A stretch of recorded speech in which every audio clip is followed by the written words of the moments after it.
tiring now. Leaving this place means as I've written will conclude here. I don't want it to conclude just yet. No one will have the chance to revise it. And no one can continue writing it. I don't like that.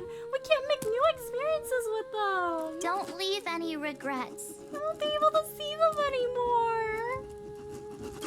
What magnificent words could possibly do justice to the finale of such an epic tale? It's hard. There's so many words I want to say, but there's too many. What could we say? I've been pondering this while you were sleeping. Now, I finally have the answer. Let's keep it simple and sweet.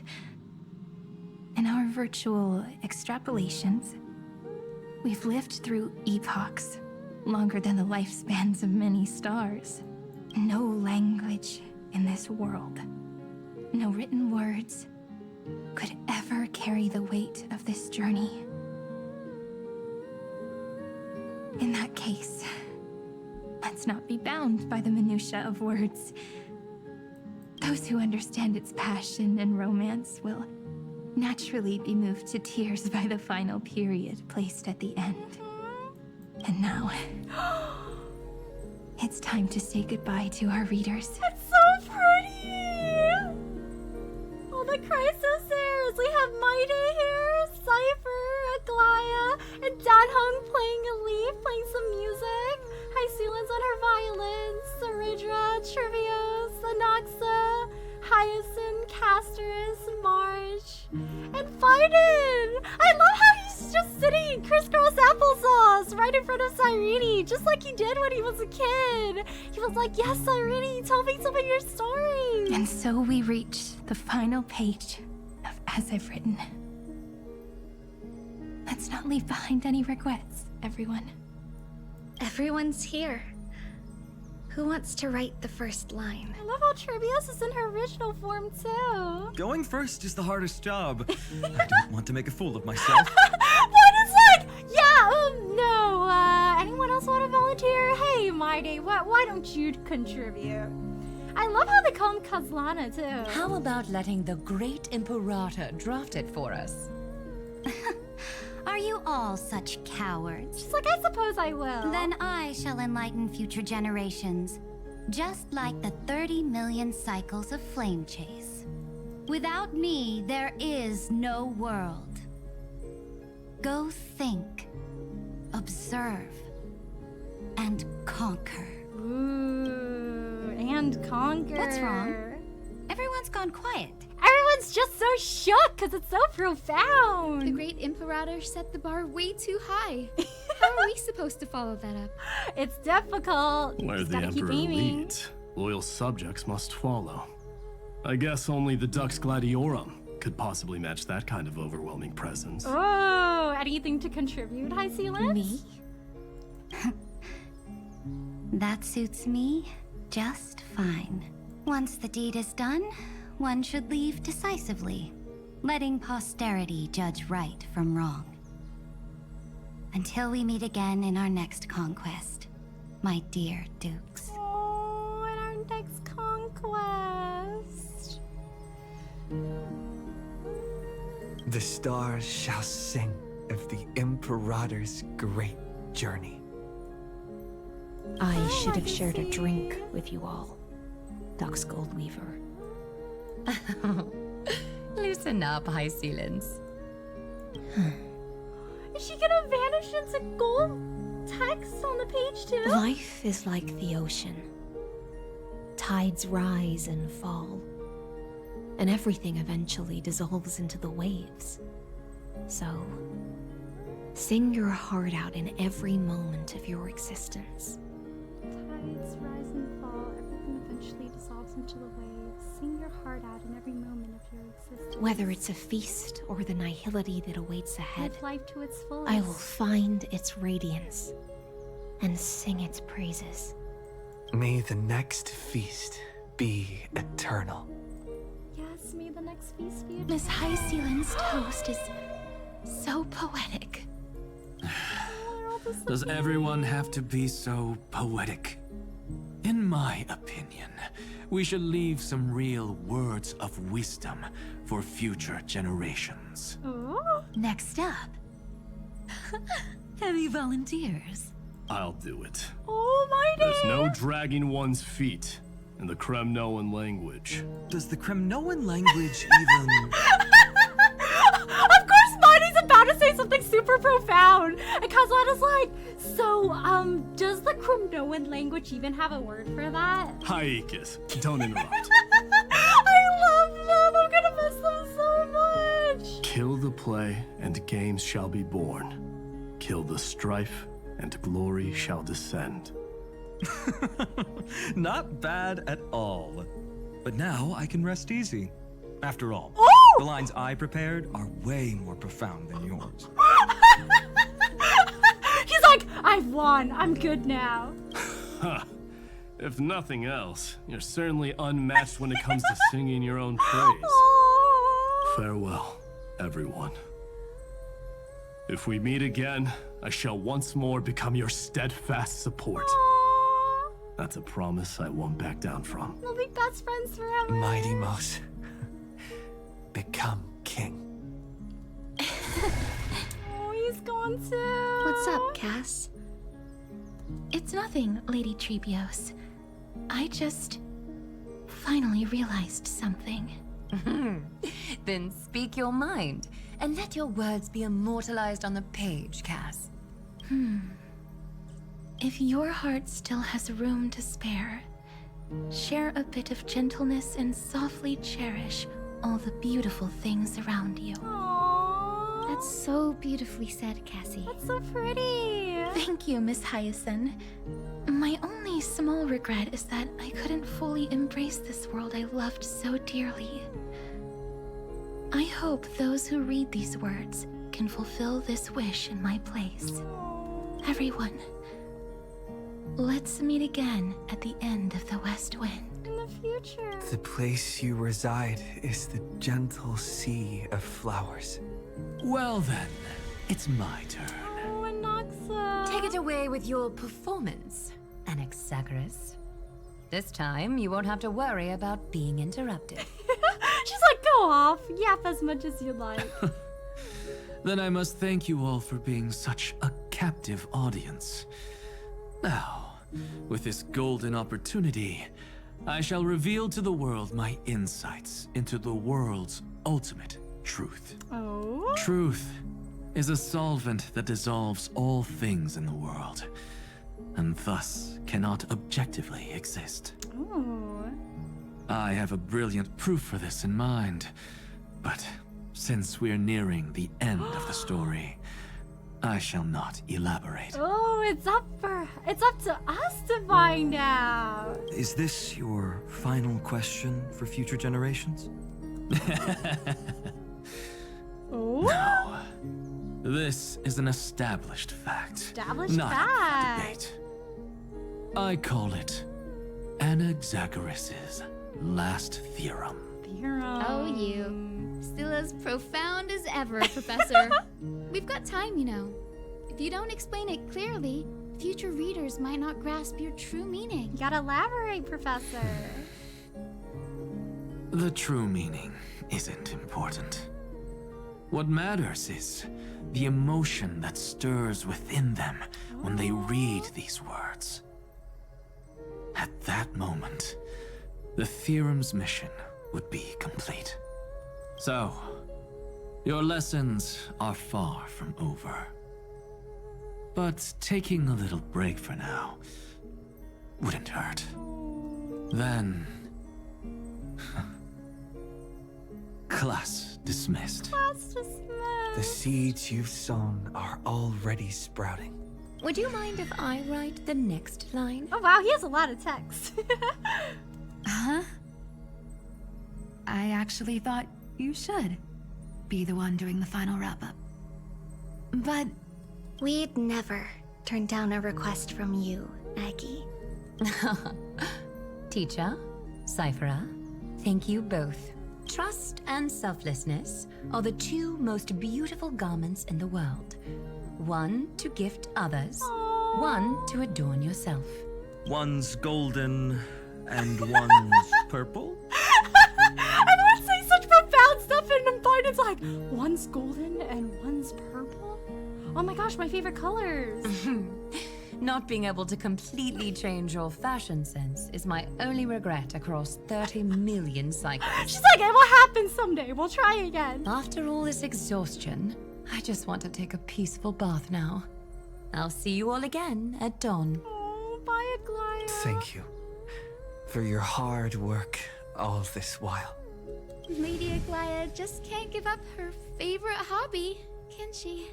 So, I guess it's my turn now. The circle keeps getting smaller and smaller. There must be many others like Miss Hyacinth out there in the cosmos, helping and healing people everywhere. You've got to set a good example for them, right? Of course. Look up at the sky more often and smile more.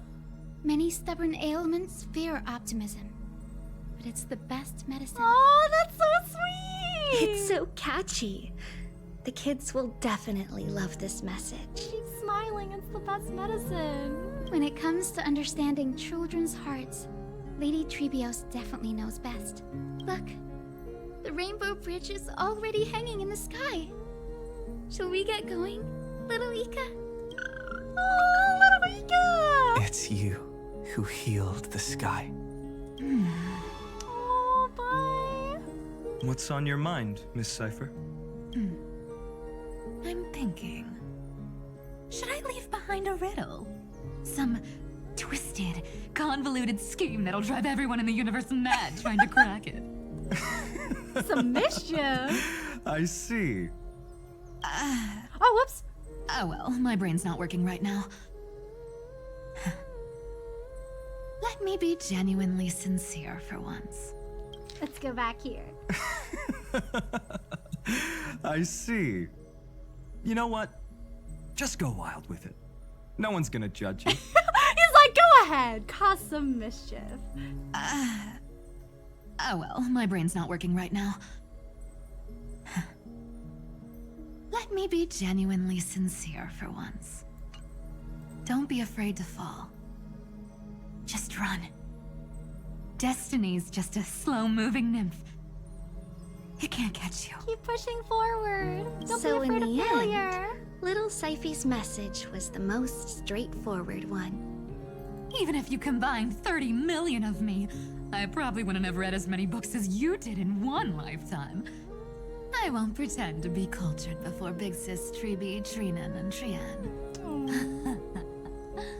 Emphorius's greatest trickery.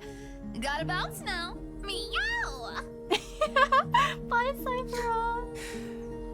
Homeward you come, distant wind. It's just us now, Snowy. Just the laugh. Yeah, teacher. Maybe I should. No, let me go first. Oh, fine, it's the last After one. all shall bid farewell to one, and that person alone will. I never would have guessed you had such a dark sense of humor, teacher. He's like, well, I guess I'm going last. You still know so little about the complete Trebios, Snowy. Jokes aside, I want to leave these words at the end of the story. Whether it's a sunny day or a rainy day, remember to tell yourself before you drift off to sleep, see you tomorrow. See you tomorrow. See you tomorrow. Times 1,000. Times 1,000. Prophecy received, times 1,000. From now on, no more goodbyes. Finally. The time has come to say farewell. Oh, my finance. I'm grateful that you could be here to witness this moment, partner. Partner! Can we have another journey together, partner? My wish is to meet with you all again. Of course. As long as I've written stays by your side, Emphorius will always be with you. Sometime soon, please. The last line I want to write down is, a hero is living in everyone's heart. Embrace it and chase after the sun. I hope those who read this will find the courage to face their burning lives. See you at the next pale dawn, partner. See you, Biden. Did you see? Amphorus has ushered in the dawn. When he calls us partner, I feel like I can't let go. I'm like, no, don't go just yet. The characters in the book have taken their final bow. It's time for us to return to our own reality. But as people who lived through it, we can still add the final touches to this story, right? Of course. The pen will eventually break, the ink will run dry, and life will ultimately fade. But thoughts will permanently remain in sagas. As long as we remember. If time is an endless cycle, then forget the bitterness that keeps repeating, and remember only the moments of happiness. Let's walk towards tomorrow together. We were never apart. Always Time together. to head home. Don't miss the crew meeting. We won't wait around for you, you know? Alright. See you later, Donhung. March. It's just me and you now, Siren. And with this, as I've written, officially comes to an end. Oh, it's over! Shouldn't I leave something behind? Aren't you going to say something? We're its co-authors, after all, friend. Once the words are written down and have been read by others, the meaning they carry is no longer in our control, leaving the freedom of interpretation to every reader who opens it. Don't you think there's something romantic about that? Yes! As for what this story means to you and me, let's keep it close to our hearts. After all, we've always had this unspoken understanding between us. She sounds like she's gonna cry! Whoa! Passenger March! Why did you suddenly wake up? You scared me so much that I dropped that book. Welcome home, you three. Thank you for your hard work on this trailblaze. We're back, Himiko. We might need to reshuffle the seniority rankings of the Express crew Oh? if we count the years you spent in Amphorius. Donhung's really old now! Hey, I was the first one to get dragged into it. Does that mean I'm gonna be the oldest member of the Astral Express now? Senior March? Miss March hasn't lost her innocent nature even after all these long years.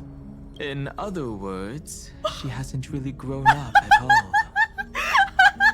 Sunday puts it nicely. He's like, innocent. And Donhung's like, so she hasn't grown at all. Hey, this is the first time I've been able to examine as I've written up close. It's all of us together! Miss Irene's handwriting is gentle, yet steely, with an underlying strength.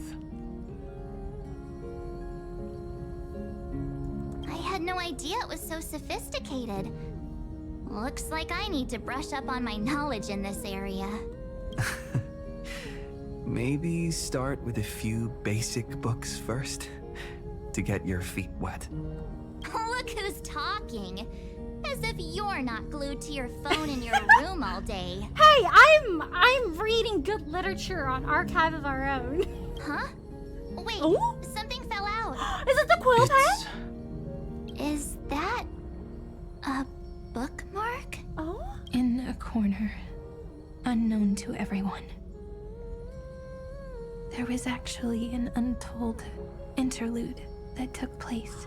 Interlude? I left it out of the story because it involved a choice. A choice I made for my own selfish reasons. For her own selfish reasons? Can you forgive me, friend? I made a decision on my own. While you were away, I wrote everything about it on this little card. If you can find it in your heart to forgive me after reading it, please. Add this final note to the conclusion of as I've written. We can still add one more thing!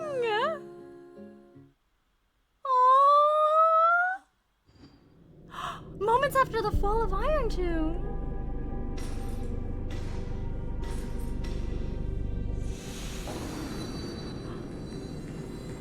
Memories of everyone.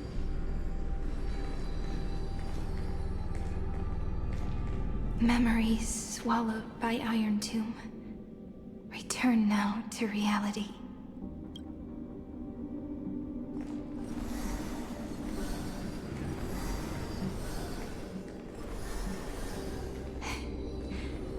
And don't lose your way. I finally found you, Cyrene.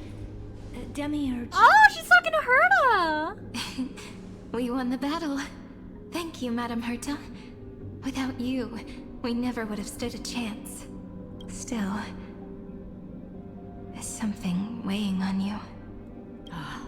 Right before I shut my eyes, inside the droid head's brain, I saw something unsettling. Something unsettling? The fourth instant, this turning point in cosmic destiny, anchored by the erudition. It's not a single instant, but a process.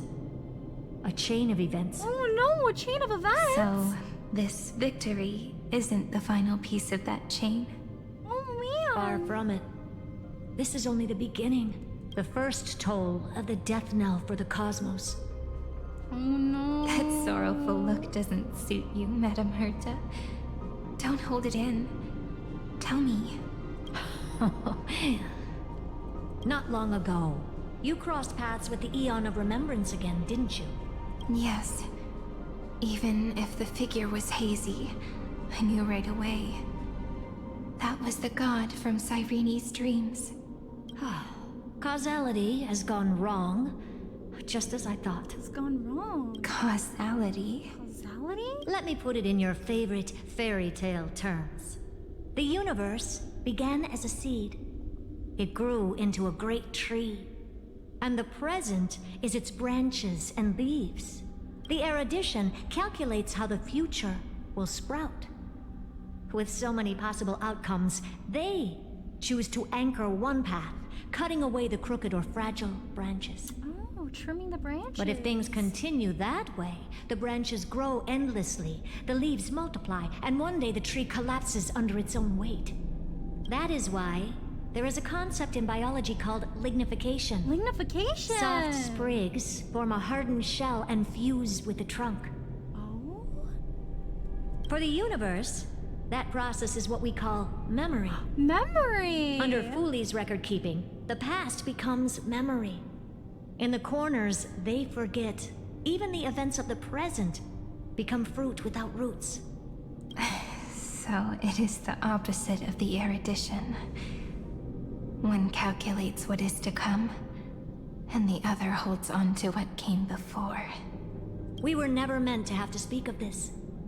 But now, I finally understand what that chaotic matter around Emporius truly is. Ooh. It is your memory. Oh! Your mind now stretches across the stars, allowing you to travel farther down this path than anyone else. Oh my gosh! My memory? Yes, you live in the now, but your memory remains in the past. Just like the Eon of Remembrance, a being made entirely of memories. That's why Fooley was talking like that before! What does that mean? Did they fall? Oh? No, quite the opposite. Oh. They have not yet been born. They haven't been born! Remember, to carry out the mission of remembering the universe, they must ascend to divinity only at the very end of time. And at that moment of ascension, their memory stretches through the past, becoming what people now call Fooley. That is why they feel so distant, so cold. That crystalline form is just an empty shell. I do not know how the Garden of Recollection managed to hide this until now. They must have their reasons, but none of that matters now. Here in the present, we cannot know who will become Fuli. But one thing is certain. They will be born. They will be born, but we don't know who will become Fuli. And those who might become Fuli all share the same characteristics. Is she gonna become Fuli? She shares a... They are known as Children of Remembrance. Pure child of Anasrava. Both of you.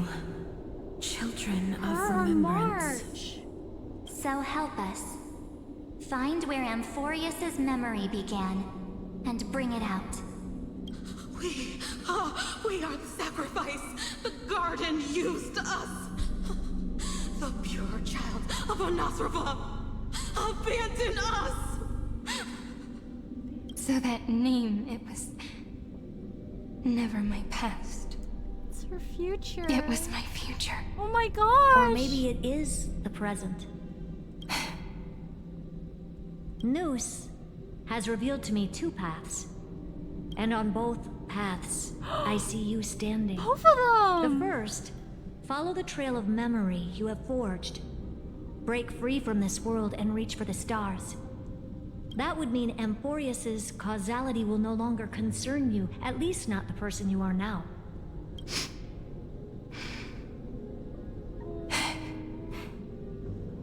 Go on. The second, you come to a stop and fade, offering yourself to become the memory that carries through Amphorius. Oh, is she gonna do the second? Because she loves Amphorius so much? Perhaps this is the choice every pure child of Anasraba must face. Will she ascend and not care about Amphorius anymore? Or will she become Amphorius's memory? That choice means I'll remain in the past forever. And more than that, it means you will close off Amphorius's causality. This world is sealed. The effect that the remembrance brings to it will all converge on one thing. That one thing is you. No more eons will interfere with this part of history. No more blank spaces in causality. The present will be set in stone and become indestructible.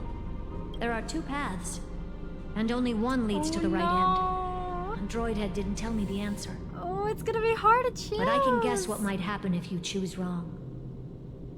With causality incomplete, there is a chance Iron Tomb could rise again. Oh no. So even the gods of the cosmos are unreasonable. If you want my advice, stop thinking so much. Ask yourself what your heart truly wants. Choose the first path, and you might survive as a memo sprite. You may even walk beside them for a while. She could be with us. Even I can tell how much they mean to you. Especially the little one.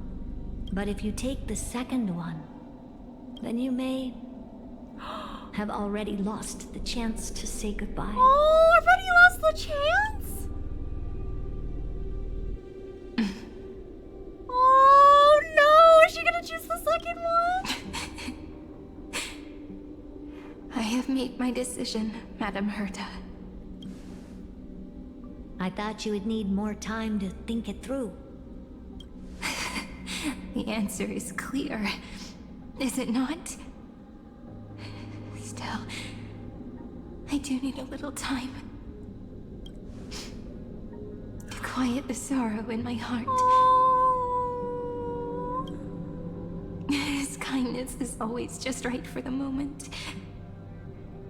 I believe he will forgive me. Oh, she's gonna go!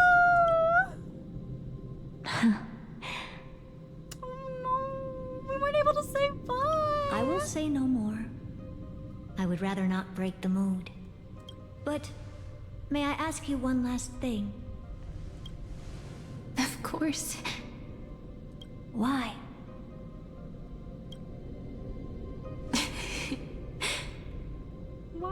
Why would you choose that answer, Siren? I once heard a saying that went something like this.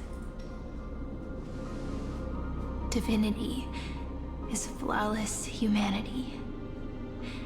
And humanity is flawed divinity. We children of Amphorius gave up on gods long ago. Those beings who love to play pranks on the universe. I believe in him much more than I believe in them. And I believe in who I am. As a human. Oh.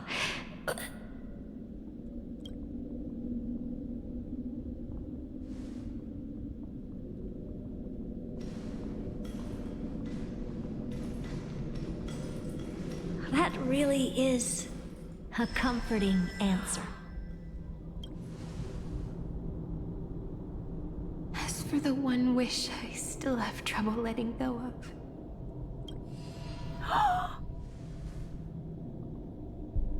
One will remain in the past. One will walk toward the future. That's us. I believe that the one I cared for most will witness on behalf of the ripples of past reverie. Every starlit tomorrow. Oh, she'll have to remain in the past.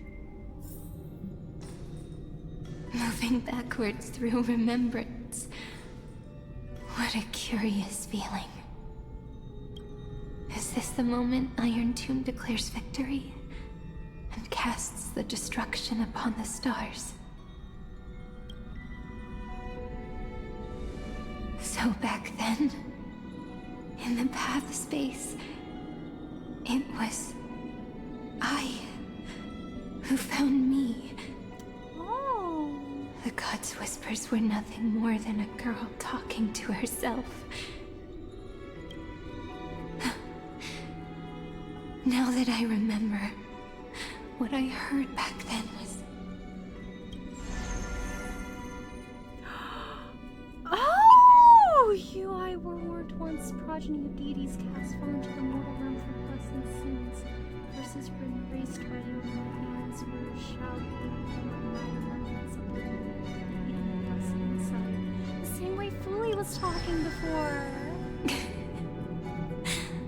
All I wanted to say was, don't give up. He will find you. Memory truly is amazing. Then let me wield this power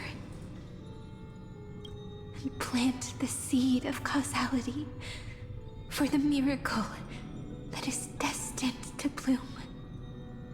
Let the ripples of causality spread, create an eternal page.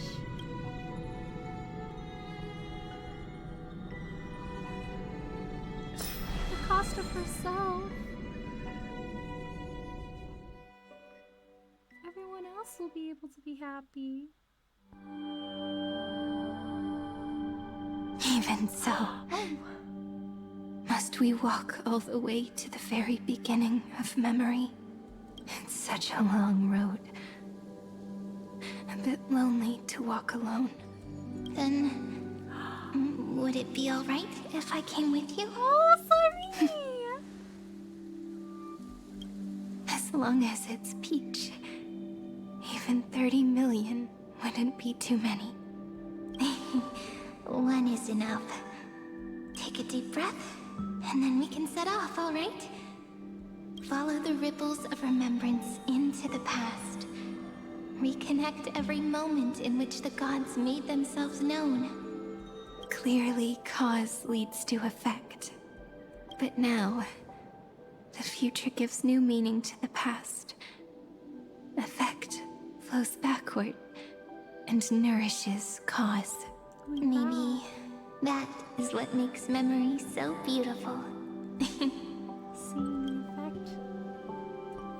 So, let us return the way we came. You go back and you live all this Look back at every ripple that formed. Go back home. Oh, we're living all our memories together. I'm gonna put her on my team. It is also my wish to be forever close to the Trailblaze. Doing well, and thanks. Eating a cookies and cream drumstick. Ooh, enjoy, Joker. I'm glad you're doing well. The story arc should be longer and forever should end like this. Right! Can we listen to us laugh again, please? I missed them. No, when they were sitting down all together and they were all disappearing. I was like, no, I'm not ready. Don't go yet. And just then I forgot my tissues too. Tissue box behind us. Tissue box behind us. Hello, hello, Jerker. How are you? Thank you so much for stopping by today. Let me do a shout out for you. There we go. How are you? Oh boy, I love crying. Heartwarming story like never before. They're real in my heart, and that's what matters, chat. Hello, hello, Sarah. How are you? Thanks for stopping by today. See you tomorrow. Find out will always be our partner. What he calls his partner, like that's our guy. That's our best buddy. Like, no, don't go. You still have Danhung. That is true. I am glad Danhung is still here. What do you mean, sadly not Danhung? Time to wait for Dan Forhung. Man, seeing this again so it can be tear up, right? Cyrene is Hoyo's first character for a reason. AO3 mention reading some fanfics in downtime. What's your pet name on AO3? It's Danhung is very goated. Danhung loves the 3000. Yes, it's the Delulu. Yes. This part, not hard choice for me. I shall choose to fight him every day to be with your wife. Akron over here searching for Peaches. She's on her way. If we get to do Danhung form, I'm gonna lose it. I'm gonna celebrate. I think we can never have too many Danhung forms. Guys, it's crazy. You learn that Fuli isn't. There's no Fuli yet. Fuli only manifests at the end of the universe. Cyrene is here. She's gonna retrace all the steps. Oh my gosh, is this at the very beginning when Danhung thought we died? No. How is this possible? Breathe. Oh, he sounds so worried. I'm sorry for worrying you, Danhung. Partner. Oh no. No. I have to get you out of here first. Just hold on. He's like, you'll be okay. Remember? That pale dawn breaking through the endless night? I'm sorry for worrying you. The spear of strife nearly claimed his life. And it was you. You playing God, who cradled his body with your gentle gaze. And that's how we were able to live. Then, before Ornyx's altar,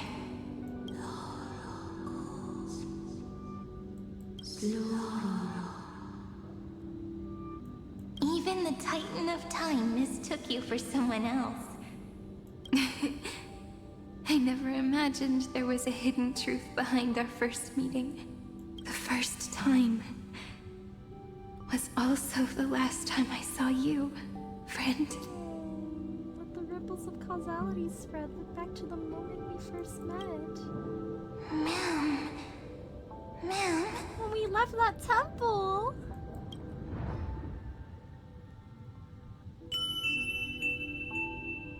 The wind chimes. That melody from the memory. I've got it now. And so, the miracle was able to slip away from death temporarily. I'll leave him to the casteress of the past. She will keep him here, in the world of the living. The second gaze backwards. Oh! March. Darn it! What are these things? You're not taking me down. Not before I find a way to help him and Don Hung. If you've got a bone to pick, take it up with my six-phased ice. March wandered all across Amphorius for 97 days straight, chasing one goal: to save her friends. And with her bow and arrows, she brought down every obstacle that stood in her way. Let's go, March. So that's how it happened. My skill with the bow. I owe it all to March. Oh, that's why she uses a bow. Remember the bow and arrows.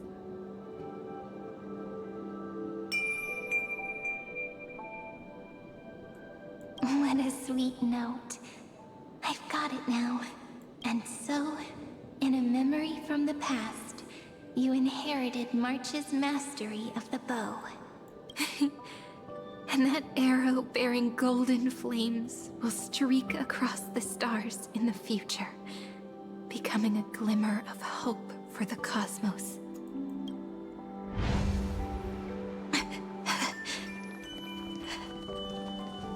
Are you okay? No worries. I'm just a little tired from all the walking. Here we go. Awesome. You really need to work out more. Oh no, Black Swan. 3 paths interweave and fetter Amphorius, co-authoring the fate of the world. Ordinary pathstriders aren't known to leave traces in the mirror. So if what you said is true, Ordinary Pathstriders. then this isolated star system must be home to at least 3 beings comparable to Emanators. I would even go as far as to say, eons themselves. Black Swan knew. To gain the favor of the stars for Amphorius, the Remembrance sent a call for help to the cosmos. But the obstruction from the scepter was far too strong. Even the gods could do nothing more than send a fleeting mimetic being to someone who walked the same path. Thankfully, Miss Black Swan caught that fleeting moment. Let the ripples of causality spread, light up the garden of recollection's mirror. I love the wind chime noises. No, that signal drew some unpleasant attention as well. Looking back now, it was all worth it. The cosmos showed us a kinder face. Thankfully, she has a different understanding of the Remembrance. Miss Evernight once said that the Remembrance wasn't looking after Amphorius, but rather scheming and preparing to devour the paths. Her deduction was perfectly logical, but she failed to account for what the humans in this story could achieve.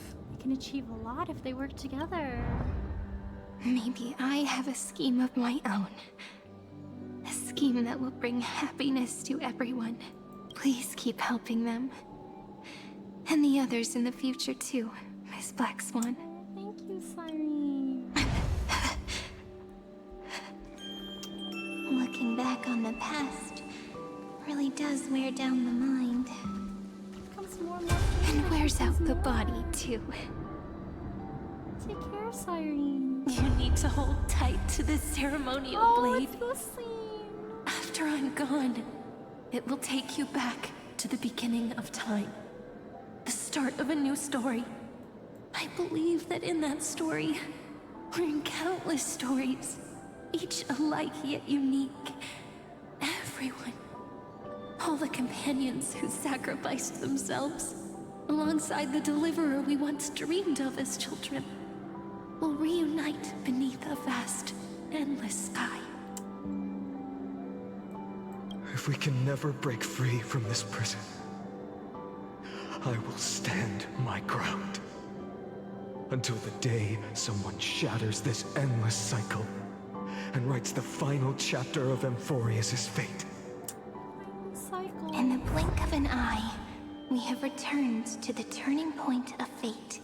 With nothing but a fragile sliver of hope, we embraced 30 million cycles of futility and began the eternal recurrence, I still remember the first time I saw the god appear in a dream, looking at me from behind a thin veil of crystal. Back then, I wondered if they might be someone with ill intent. But now, I finally understand. She was always standing beside me. Aww. And she is so very beautiful. Let the ripples of causality spread, weave the dream of a god.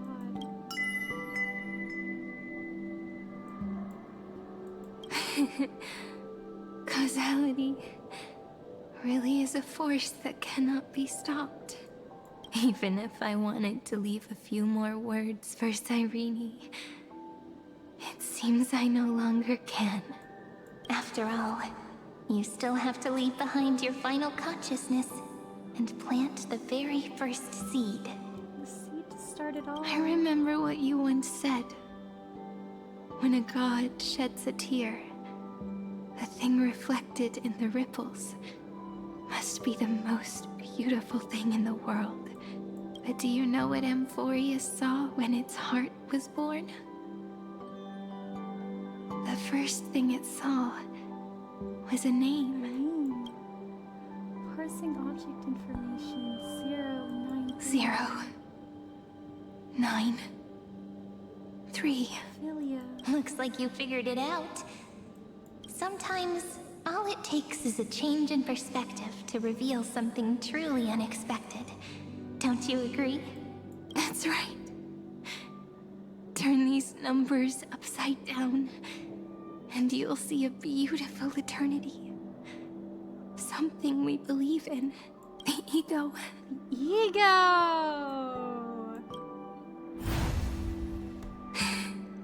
Kid. Looks like time's running out. Oh, the last I want to protect everyone in the village. Oh, little Finan. The hero within. Can I really do that with the strength I have? I shouldn't think too much. Better finish the farm work Dad left me first. The hero within has been by our side since we were little. Finan has always been strong. But without that faint glimmer of hope lingering in his mind, would the weight of fate and endless recurrence finally break him? Maybe. If only someone could place even a sliver of hope inside his heart. Give him something to keep striving for. He would hold on and keep going. Yes, just a single spark. And he would guard that fragile light until it turned into a blazing sun.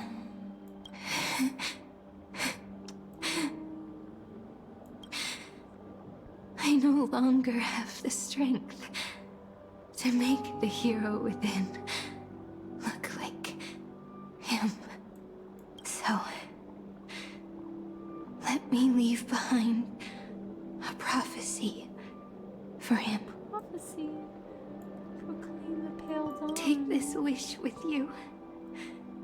Be the hero who begins the mission of deliverance. As the prophecy foretold, you will bear the blazing sun until the pale dawn breaks. Continue onward, bearing this world upon your shoulders until the Ashen Hero, the nameless deliverer, ushers in the dawn. We're here to help you. Now, your eyes have seen through all of Amphorius, from the end back to the beginning.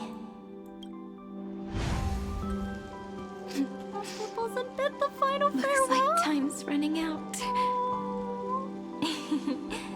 The first ripple was where it all began for me. 1, 2, 3, 4, 5, 6, 7. I thought they were just musical notes scattered aimlessly throughout memory. But they had already become part of this world. No matter how Amphorius came to be, right now it feels so gentle. As I return to where I came from, it wants to play for me once more that melody from when we first met. A simple but beautiful melody. Final farewell. Behind this door, I can smell it. The scent of wheat fields. To when she was born. You're clever.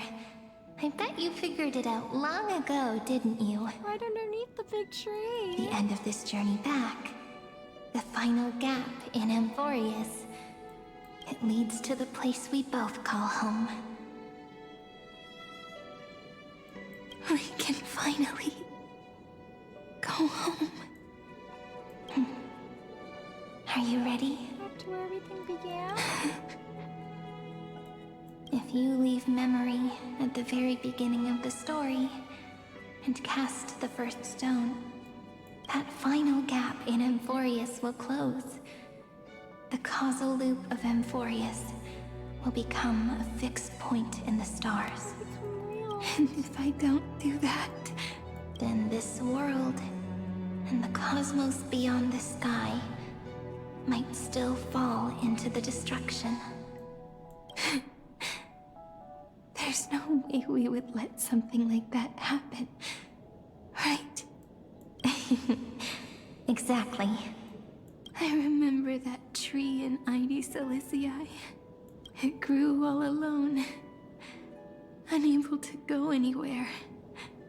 It watched the sea in silence, dreaming of a faraway shore it could never reach.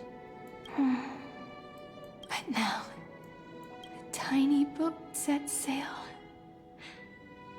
It carries a seed of hope, plucked from the tree, and heads into the great beyond.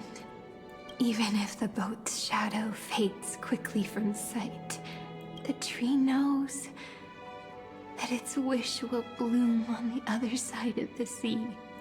In that moment, it must feel happiness, right? I must feel happiness, but why do I feel so sad? The way you brought it up. Now I kind of miss that tree too.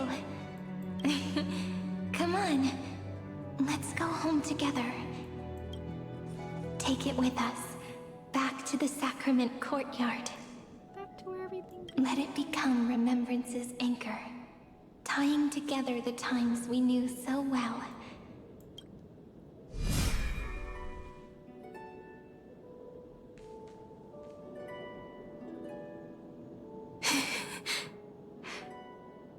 Let's go home. Together. Together, let the ripples of causality spread. Return to the girl's home.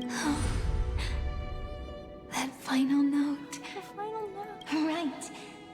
It's been with me all this time. What does it say? The chimes are just like the ones in Heirs Silicii. This is Do. It is also the first note. The one from the first time we met. And the one that stayed to the very end.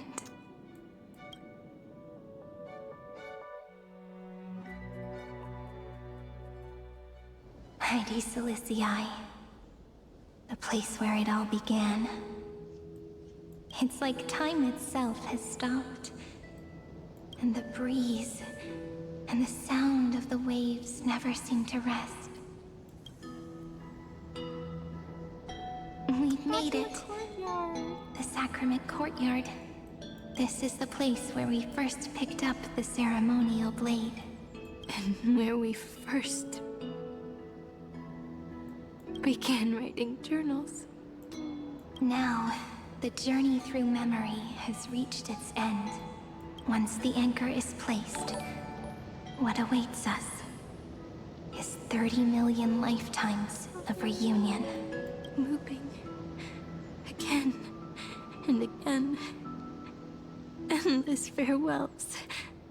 Do, re, mi, fa, sol, la, ti. And with them, endless encounters.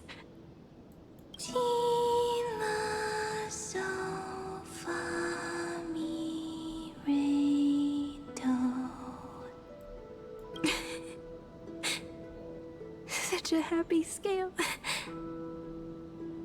Whether it's for Cyrene, the Deliverer, or every sprouting branch of Emphorius, I leave this tale of love here. May the river of time flow backward, bringing scenes of the future before our gaze. In the eternal land that no one remembers. The legend of the Trail Place is about to begin. Let the ripples of causality spread, narrating the prophecy of flame trees. Is it all over now? My mind and my memories. It seems they're beginning to fade. The breeze is warm, but my body is shivering for some reason. If you're feeling cold, let's find somewhere warm. We can rest there, together. Underneath the big tree with their swing! Somewhere warm. I know just the spot. 405. 504. 093. 365. 432. 252. 496. 720. 618. 600. 216. 945. She's going back to the fairy hollow, surrounded by all the fairies. Treehouse. Ceridra. March 7th. Dunham. She said all their code names first and then their names. I'm gonna raid and run because I haven't done this up there. Oh no, you're all good. Hello, hello, Flying. How are you? Thank you so much for the raid. Let me do a shout out for you. Here we go. Hello, hello, everyone. How's everyone doing today? I hope everyone's doing well. My name is Relly, and it's nice to meet you. You're currently working on the 3.7 story quest in Honkai Star Rail right now. But aside from Honkai Star Rail, I also play Pokemon games, Fire Emblem games, the Devil May Cry series, the Yakuza series, and the Ace Attorney series. But have a good night, and thank you so much for the raid today. I hope you all are doing well. Lurk, thank you so much for the lurk, Karama. How are you? It's good to see you too. I'll do a shout out for you, but once the cooldown goes down. Thank you so much for the follow, Gravy. I really appreciate it. Thank you. How are you? Electra. Cynthia. Caslana. And Exagoras. The way she's slowly starting to forget. But she's thinking of their code names and their names over and over again, hoping she can hold on to what's left. Aglaya. Midemos. Castoris. Cyphera. Cyrene. And you. Look. Everything is already as we've written. She's closed her eyes. And so the flower fades at the journey's end, only to take root again at the journey's beginning. That leaves love as yesterday's conclusion. And people will see that ending of love, they set out on the flame chase journey, and those who chase the flame in turn let the flower bloom in new tomorrow. Causality comes full circle in this line, or more poetically, the pen is laid to rest. Within the light cone, all is fading. You ask fate, what is divinity? And she says, look how beautiful you are! I am the gaze that looks back on the world. How fortunate we are. In this cycle of cause and effect, humanity never looks to the gods for guidance. The ones who pick up the pen and write miracles again and again are always ourselves.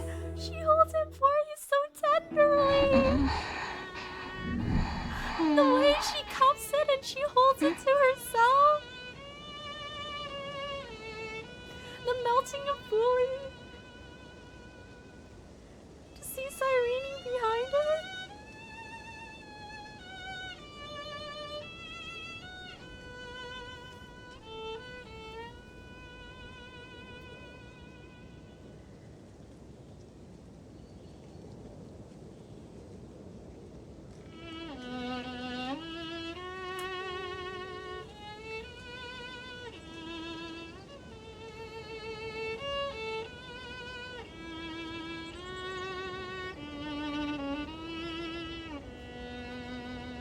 Sorry, I'm gonna be perfect.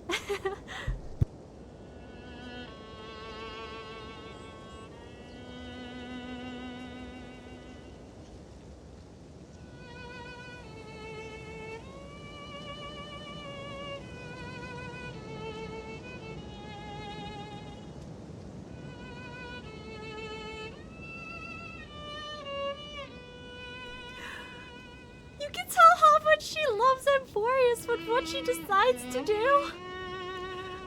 When she just holds Amphorius. Like she holds it so lovingly and so tenderly.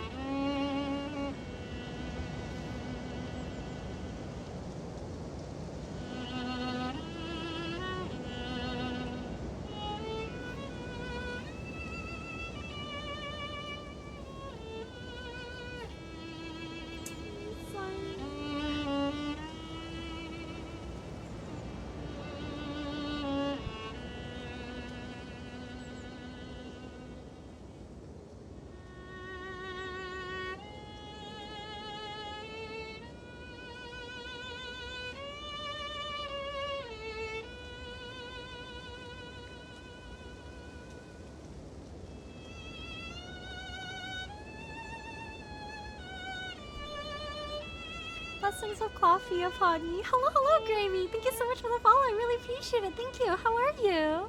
And thank you so much. How are you doing? Thank you for coming by with the raid. Let me do a shout out for you, Kerala. Here we go. Am I still awake? Peach, where are you? She's become Peach. Are you still here?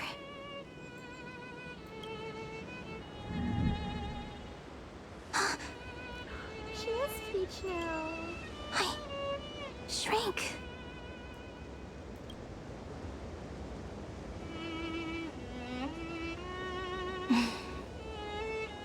So that's how it works. When memory drifts away with the breeze, love leaves behind a seed and turns into lament. Demiurge, Cyrene, Mem. We're all the same person now. Back again to the first, Philia 093. I always do have my charm. The final ripple nourished the great tree, and from it grew a single pink peach. We've been playing for so long. told you so many times already. You're just forgetful. You better remember this time. My name is Livia. Livia. If you forget again, I won't tell you next time. I know your name. It's Chrysos. Got it. Then you have to remember mine, too. I'm... Piso. I always remember. Oh, they're right in front of the fishing place again. So, Cyrene was just a pen name after all. So sleepy. That drowsy little fairy barged into my mind again. The last of my memories are slipping away. I wonder what this world will look like when I wake up again. I remember a cry and my name, daughter of Lady Celestii.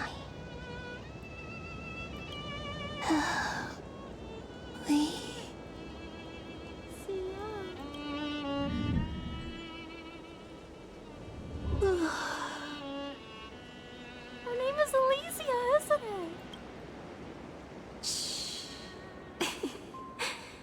it? Never mind. The same seed, when planted in different soils, blooms into flowers that are alike, yet never the same. So pretty. But what truly makes her beautiful is each and every soul in the world.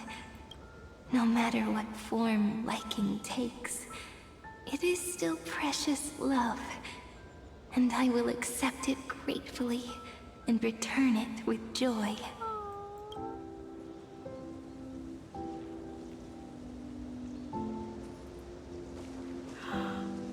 Do you remember my favorite story?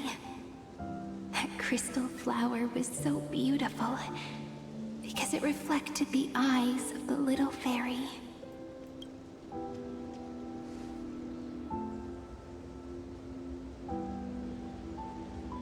The stars across the cosmos will know I am the fairy who wrote, as I've written, together with you.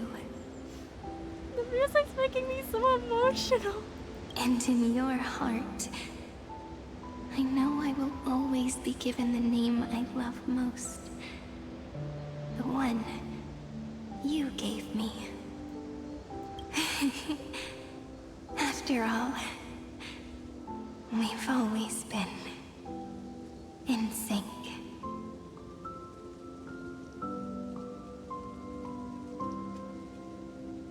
Hey, don't rush! Slow down. Let the words settle. We have plenty of time. In Amphorius's month of mourning, all conflicts across the land come to rest. On the 11th day and night of the month of mourning, the dead will part. The living will embrace, the snow will fall, and bonfires will rise to warm every heart aching with lament. It's right in the conclusion. It may sound heavy, right? But on this day, laughter always rises louder than tears. Because people understand that parting is for the next reunion, and sorrow is so we may love more deeply.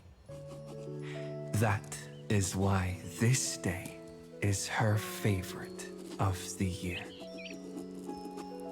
How do you understand love if you don't get to say goodbye? Under the same sky, across 8 phases of the moon, 13 heroes composed an epic together.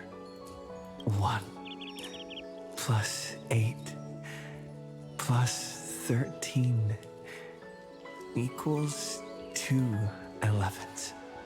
Would it feel more fitting if the rest were written in Miss Irene's voice? Agreed.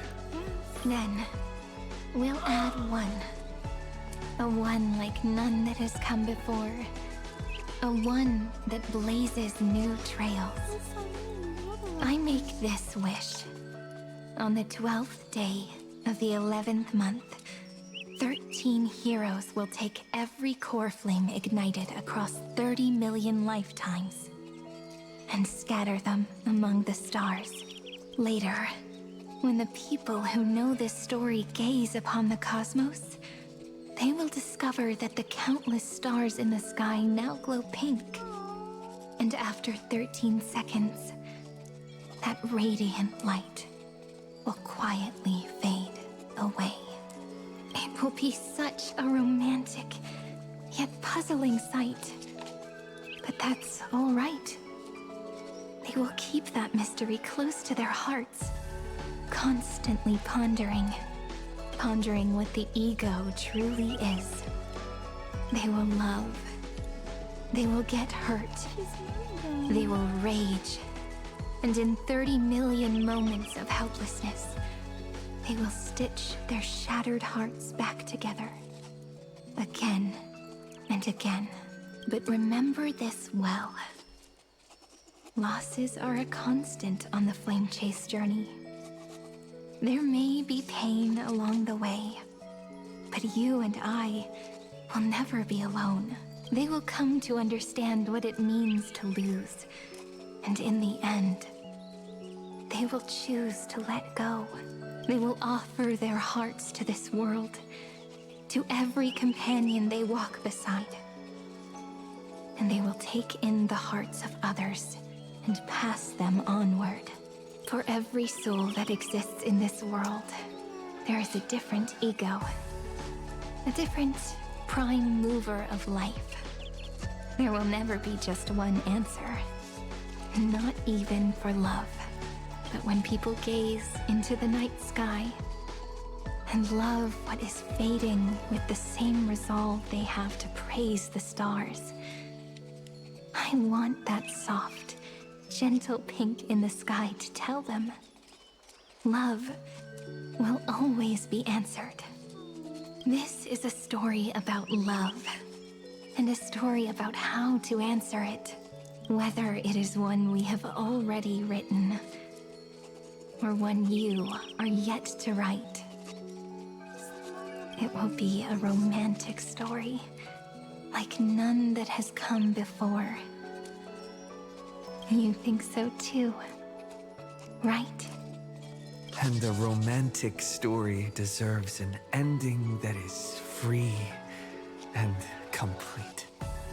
When every clue and thread has found its end, and the weight of the pen is no longer constrained, pour the spirit of trailblazing into it, and end this tale with the most pure and romantic period. It's so pretty. Oh!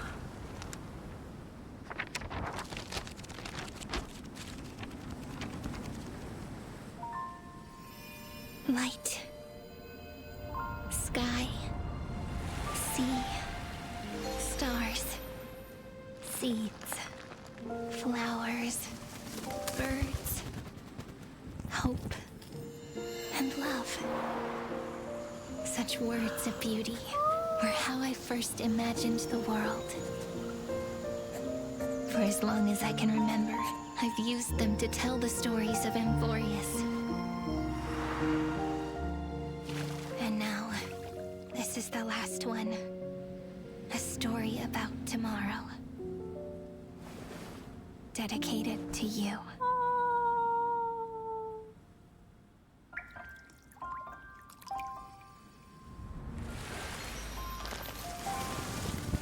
Once upon a time, morning glow. I don't like them. Fading palms. Oh, look at them in school. Traces on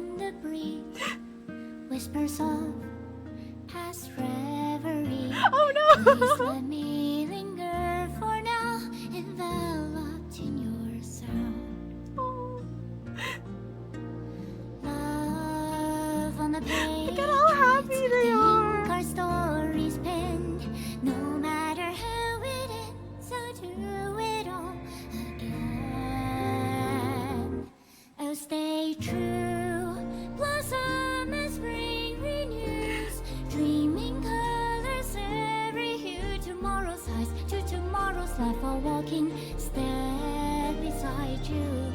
So stay true. The winter's rhyme anew, woven memories are blue. And like a melody, sing a song of reverie.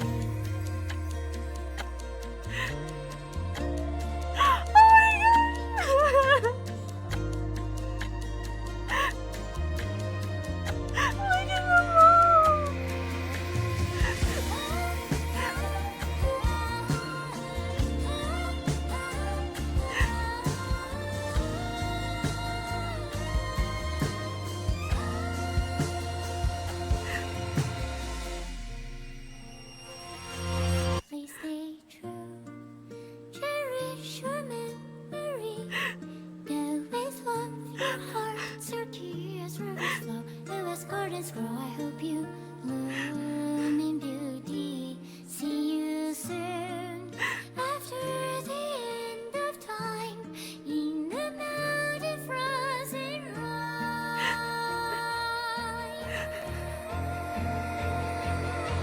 Now stay true. Blossom and spring renews, bringing colors every hue. Tomorrow's life, tomorrow's life, are walking step beside you. Now stay true.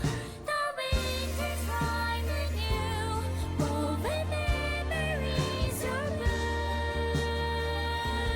And like a melody, sing our reverie. And in our memory, in the end of our journey.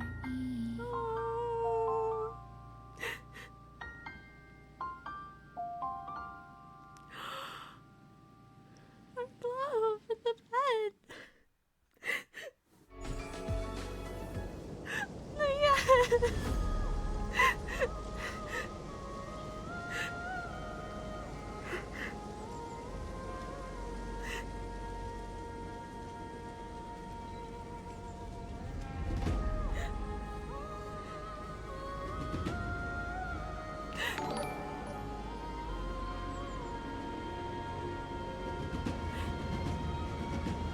I'm sorry to force his heart.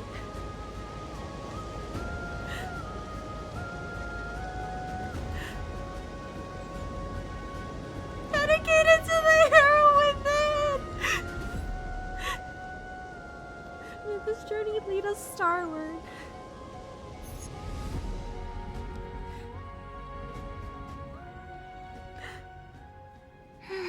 Mem. Mem. Mem. Mem? Mem.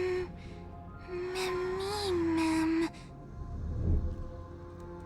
Memmy. Mem. Mem. Mem. Mem. Mem. Mem. Memmy. Mem. Mem. Mem. Mem. Mem. Mem.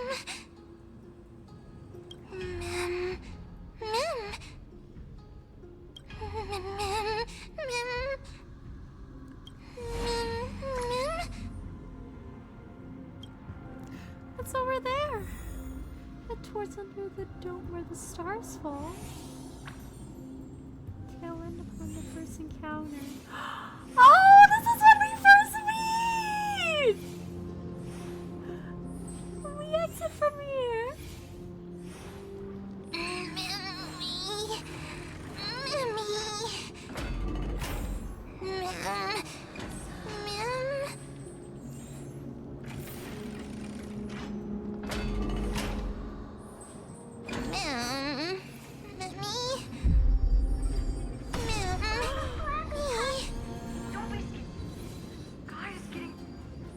Memories.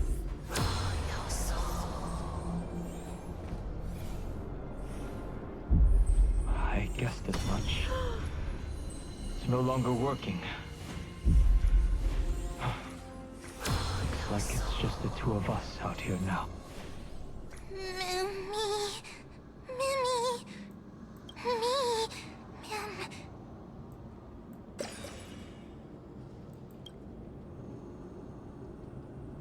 Let's find some place safe to set up a base of operations first.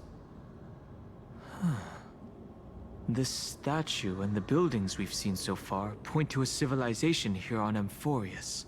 We can only hope that they're not hostile toward outsiders.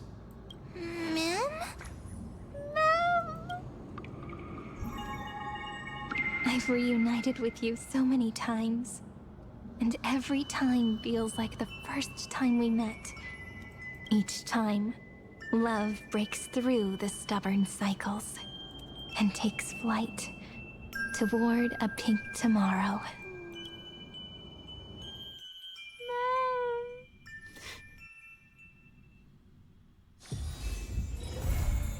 Oh, it's over.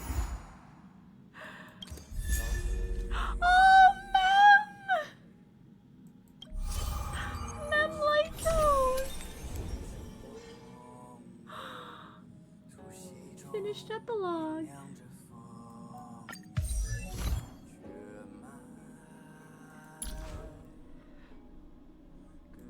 We saved Amphorius, but it's time for us to move on. I'm not ready yet. But at what cost? This little manure is gonna cost us 3 million cycles of emotional damage. I'm so sad. But it was also so sweet. We gotta see all the Chrysos heirs grow up and be happy.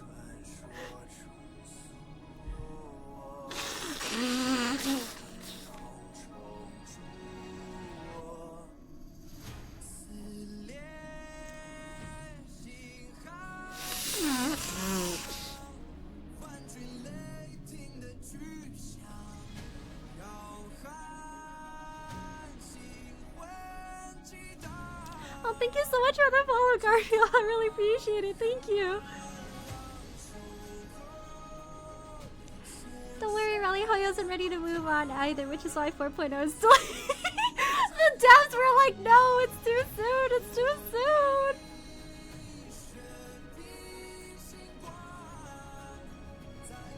Look at the art of Remembrance's Trailblazer now. Cyrene shadows in the card art now. Oh?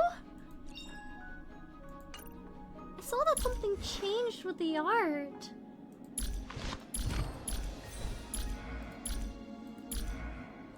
I did not know I had this hat. Cute. The art.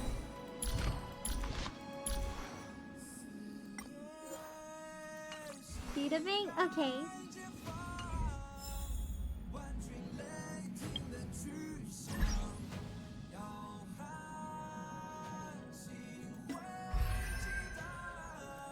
Here we go.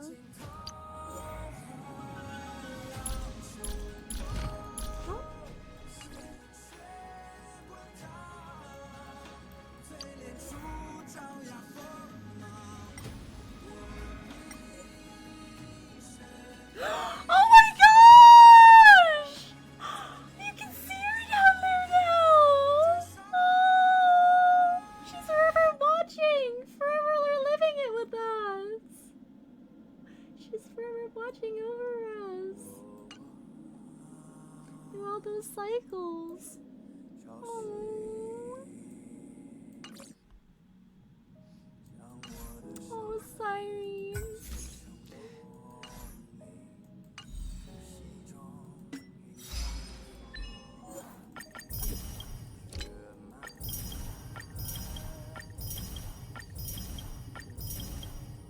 Chat, the tears will not stop. I cried so hard when the cinematic came out. Like, they just kept coming. Like, all the tears, they just kept rolling down my face.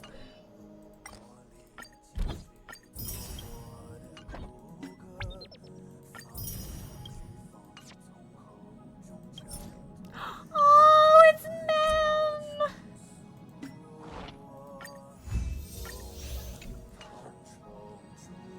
Let's take a look at this.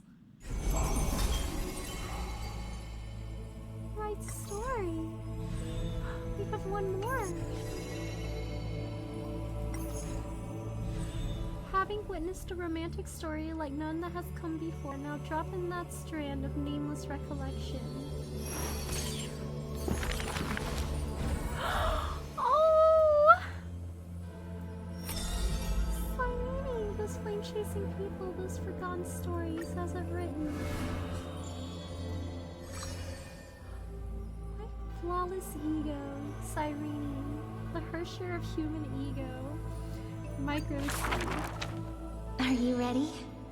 This is going to be a very, very long story. You are a tiny seed. In the boundless dark, your face is sculpted again and again.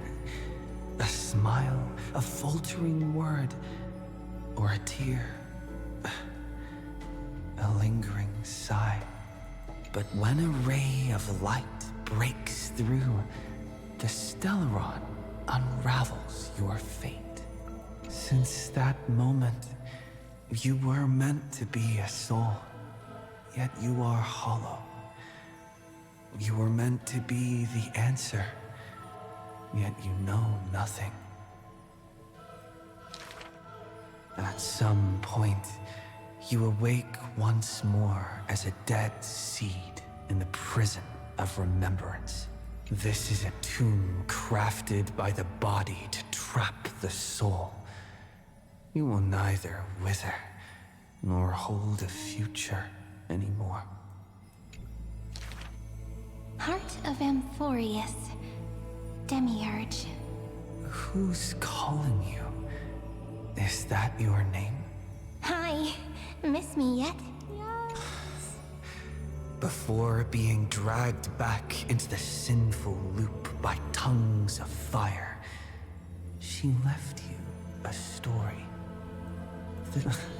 Soft and full of... Oh no! In the ice cave. Ah, let me go back, sorry! Uh-oh.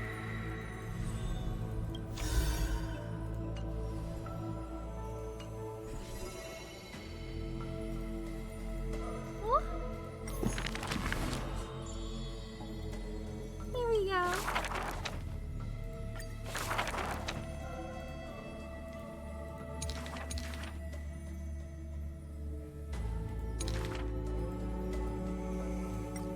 Heart of Amphorius, Demiurge. Who's calling you? Is that your name? Hi, miss me yet? Before being dragged back into the sinful loop by tongues of fire, she left you a story. The singing fairy guides the kind traveler to the Remembrance Maze. Soft and full of color, a peaceful, beautiful place to return to. In the ice cave of memory, only stories hold warmth. They slowly transform from symbols and numbers into things you are familiar with, yet have never seen.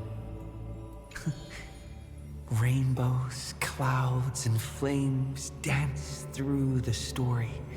Swallows, butterflies, and kittens grace its pages. You find yourself wanting to hear more from her. A thought that's never crossed your mind until now. And so, you begin to take root. Slowly, quietly, you bloom. Memory's flowers blossom within the cage, casting light upon the cold night, unveiling gardens, fountains, and quiet promenades. You come to understand more, new thoughts, deeper feelings. Your palms grow soft with fur, and you reach gently for her fingertips. Each meeting carries thousands of years of longing. You see the exhaustion in her quiet steps through the years, and breathe in the sorrow she hides within her tales. She learns it all. At the final meeting, she entrusts you with her name.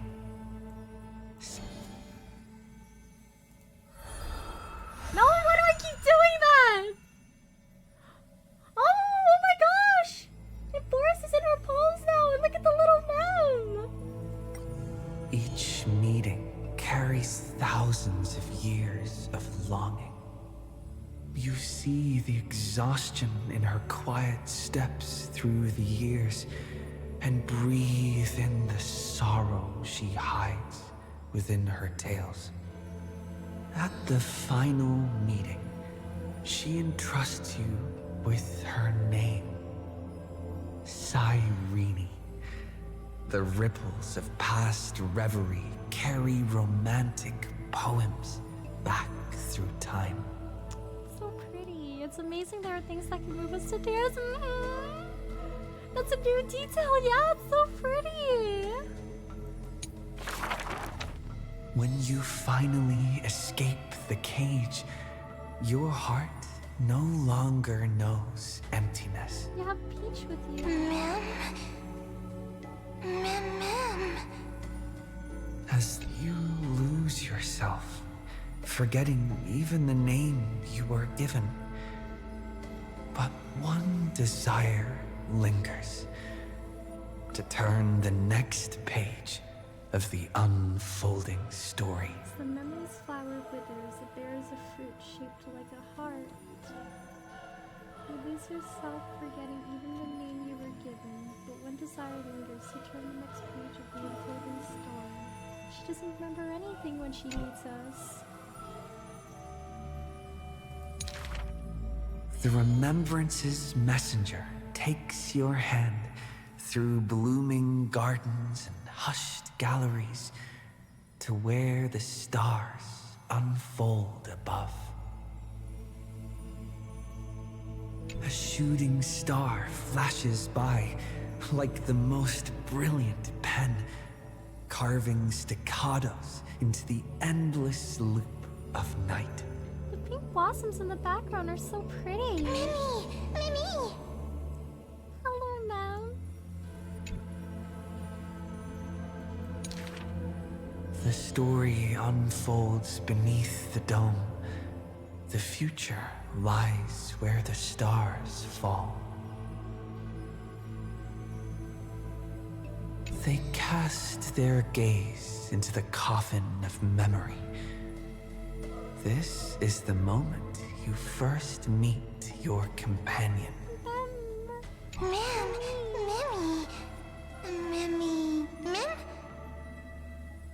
Orynyx gives you your new name, but your quick-witted partner prefers teasing you with nicknames. He walks beside you on this journey. The Chrysos heirs, titans, the flame chase and deliverance. This is the adventure you've been waiting to find. I love how we're reviewing all of our times with Mem here.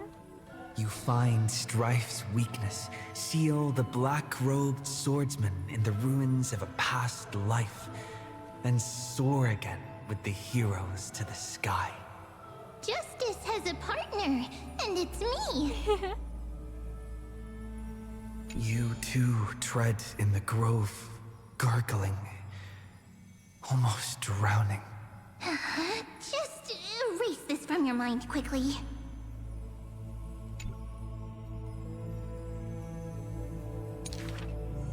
The Chrysos heirs of the flame chase somehow feel familiar, as though their tales have already been told to you. Swallows soar through the open skies, and a butterfly dances across the blooming land. A lone lion watches over the perilous cliffs as the rainbow mends the torn sky. By the story's end, The dark clouds consume every trace of light. All shall bid farewell to one, and that person alone will witness the miracle.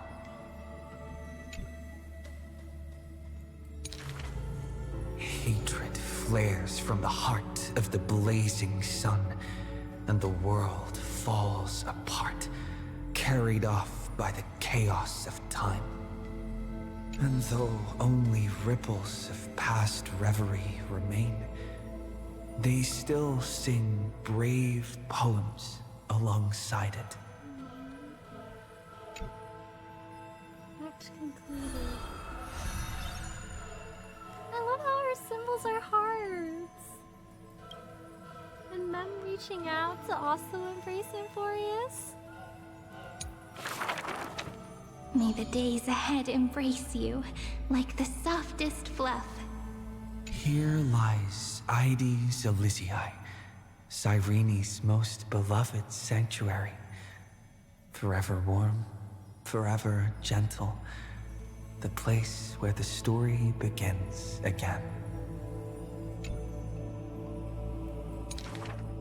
Turn the clock once more.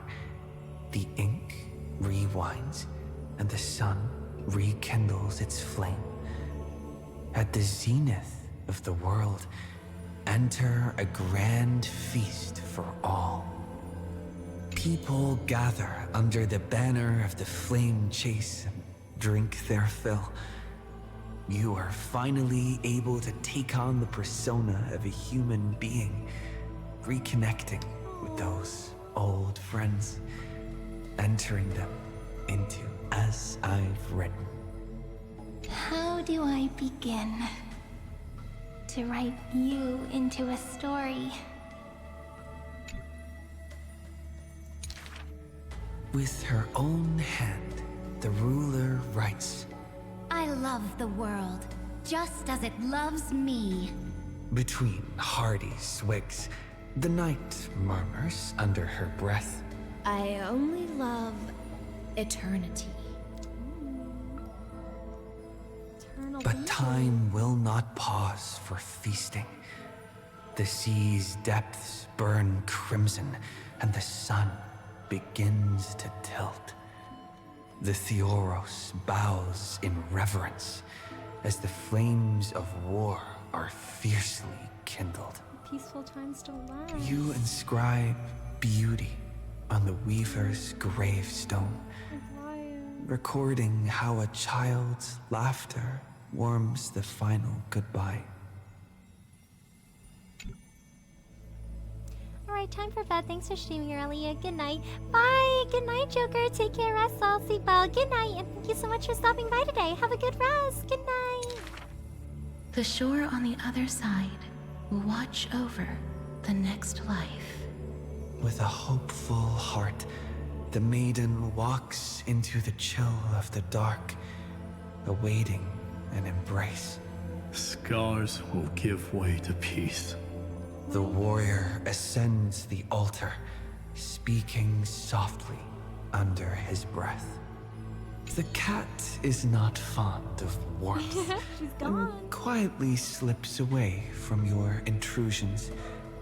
And the wise one who journeyed with her to the end still carries a smile in the depths of his eyes.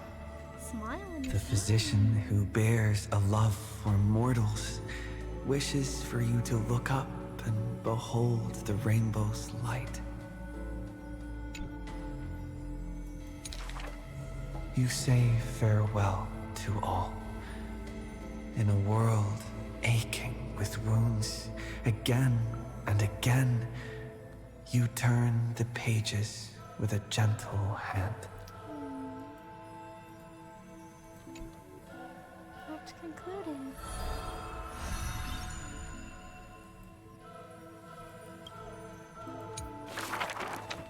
Amidst ruins, wilderness, and ash, the projection of the Intellitron reaches out in greeting. Velia 093. The electrical signal originally belonging to love. Now that silence has fallen, why not look at yourself beneath the starlit sky? Along light's final journey to the edge of the universe, the stars fade into silence, their wreckage settling, cooling into uniform, still, and pristine dust. Love answers to many names. Variables, interference, symmetry broken, the original flaw. Love and destruction are two sides of the same force.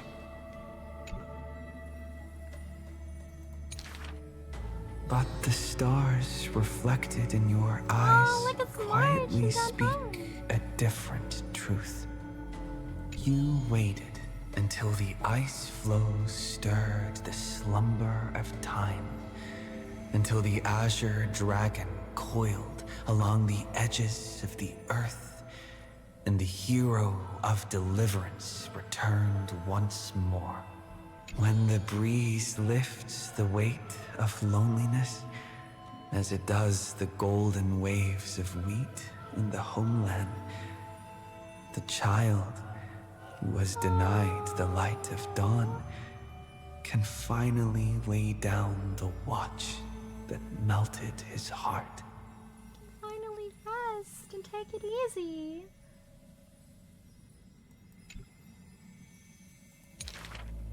Beyond the blazing sun lurks the black tide of infinite hate. It brings rational arithmetic to an end and snuffs out the flickering flames of civilization across the starry sea. You return to the cold, mist-veiled Evernight. It feels familiar, as water and fruit to a seed. But you will dither no longer. Tap, tap, footsteps echo in rhythm. Hand in hand with your companion, you run ahead, leaving behind a page of eternal peace. Love is the ripples of past reverie. Let the verses of memory gently seal what once was.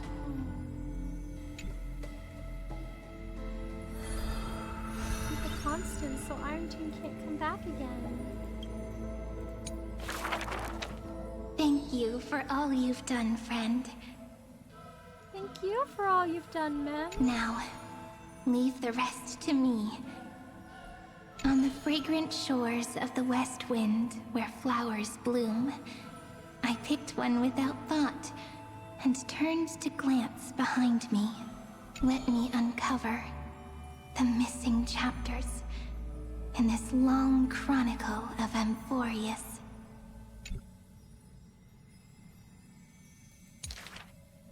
I see you, Amphorius. You are so beautiful. Like a tragic tale that stands apart from the rest. I wish for you to be illuminated by the mirror of memories, so that the cosmos can see this ray of light and bring a pause to the endless loops. I see you, friend. Do you remember this corridor of memory? It is where we first met. I wish to give to you a magic pen, to strike the notes of fate, and to guard you as you wander this world. I see you, Cyrene, concerned about the truth Lygus unveiled. I trust you to face it with courage, and make the right choice. I long to entrust you with all that remains of my strength. Use it to journey back through time, and share in the flame chase journey.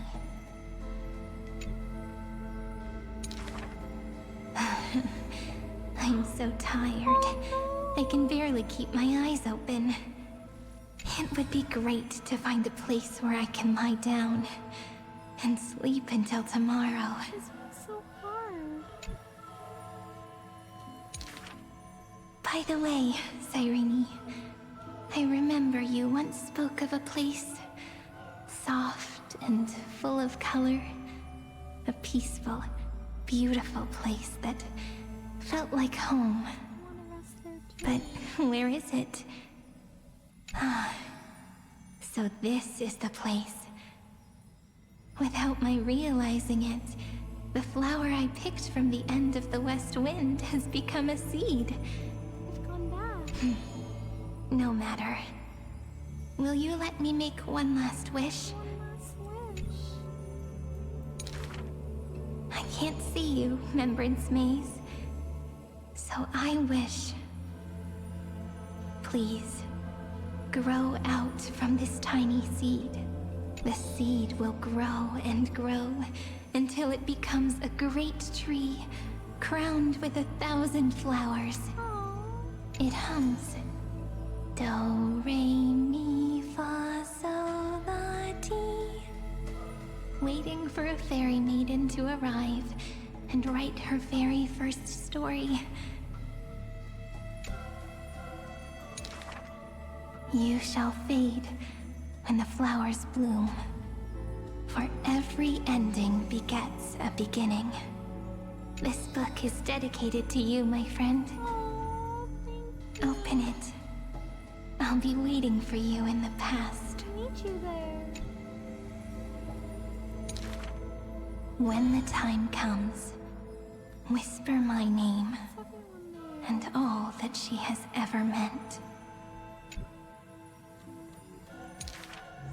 Cyrene, ripples of past reverie. I hold you in your heart with love. Then, with an unforgettable verse, I walk toward your tomorrow.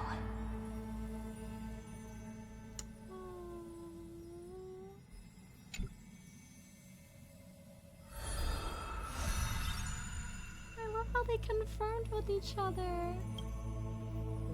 Hold me in your heart. I'll hold you in my heart with love. You walk towards your tomorrow. I walk towards mine. She goes back. I go forward. It's so pretty, but it's so sad. Like, the ending is so bittersweet.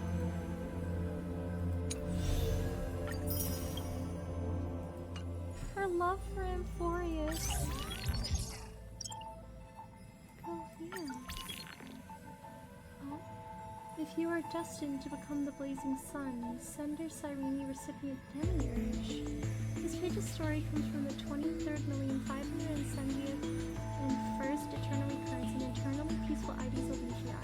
Imagine if the prisoner of flame subject to ceaseless suffering still resolved to protect himself from one's pure self, even if just for once. The bulrush withered, the wheat fields burned, and wind chimes swayed amidst the monster's roars. The scorching soil burned the young man's skin.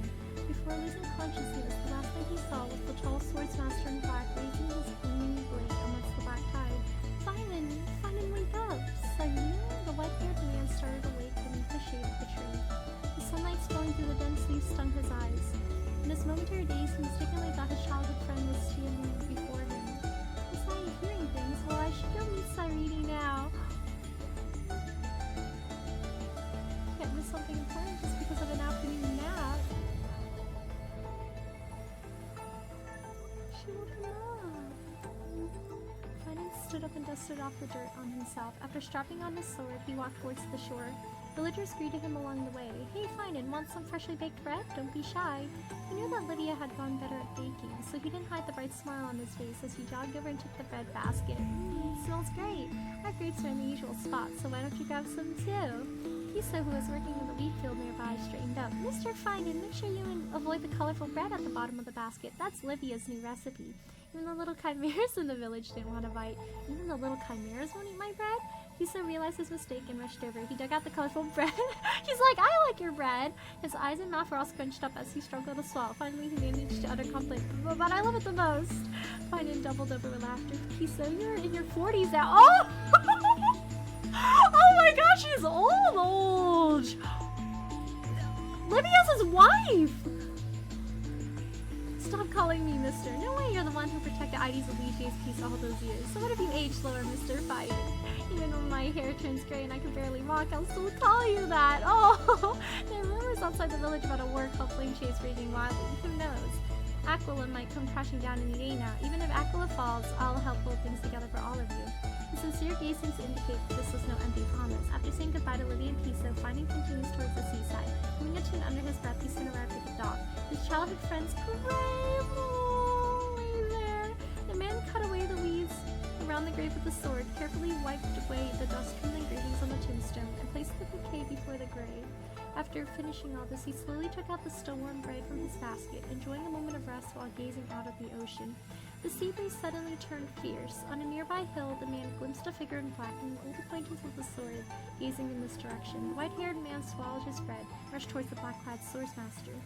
Unexpectedly, this time, the figure in black didn't vanish like before, but stood their ground, waiting for his arrival. Dark waves rippled across the distant horizon. As they faced each other, the bulrush beneath the black swordsmaster's feet was burning. After a while, Finan was the first to break the silence. I've been wanting to tell you this, thank you. Back then, you drove back the Black Tide and protected Ides Aligii. Piso, Livia, Pythias, all these years we'll always see you as our deliverer. Oh, so everyone was able to live. Not a deliverer, I am but a prisoner of flames. But I've always been on your heels, Finan said firmly, raising the sword in his hand, which was identical to the one wielded by the black-clad swordsman. Look, I had it forged by a renowned craftsman. The black-clad swordsman slowly exhales. Tell me its name. Dawnmaker, Finan said with a laugh. He watched as the fragmented waves drew closer to the edge of the sky. With it, I've been protecting Ides Aligii from the Black Tide, time and time again. The black-clad swordsmaster sighed again, muttering under his breath, Hi Cynthia, your advice. I've taken it to heart. I tried to protect my sense of self, but look, Kazlana's wish has never changed. What are you talking about? The Black Tide is approaching from afar. Prisoner of flames, no nameless hero, will you join me in protecting Ides Aligii? The black-clad swordsmaster gazed at the tranquil Ides Aligii before him, and at the white-haired man who called him a hero. His eyes still held their pure cornflower blue. Wouldn't hurt. After all, it's just this once. Unconsciously, he held the sword across his body as a faint flame kindled in his chest. At least for now, the flame was no longer hollow. Oh, that's so sweet! How many tears can we squeeze out of this girl after singing Forest is over? Shaji was like, hey, so here's some extras. Shaji, please have mercy. I don't think I have any more tears in me.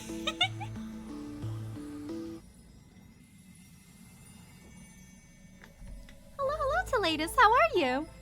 Thanks for stopping by today. How are you doing? 3.7 is really good. But I am in shambles. I'm gonna read this again. This is sweet.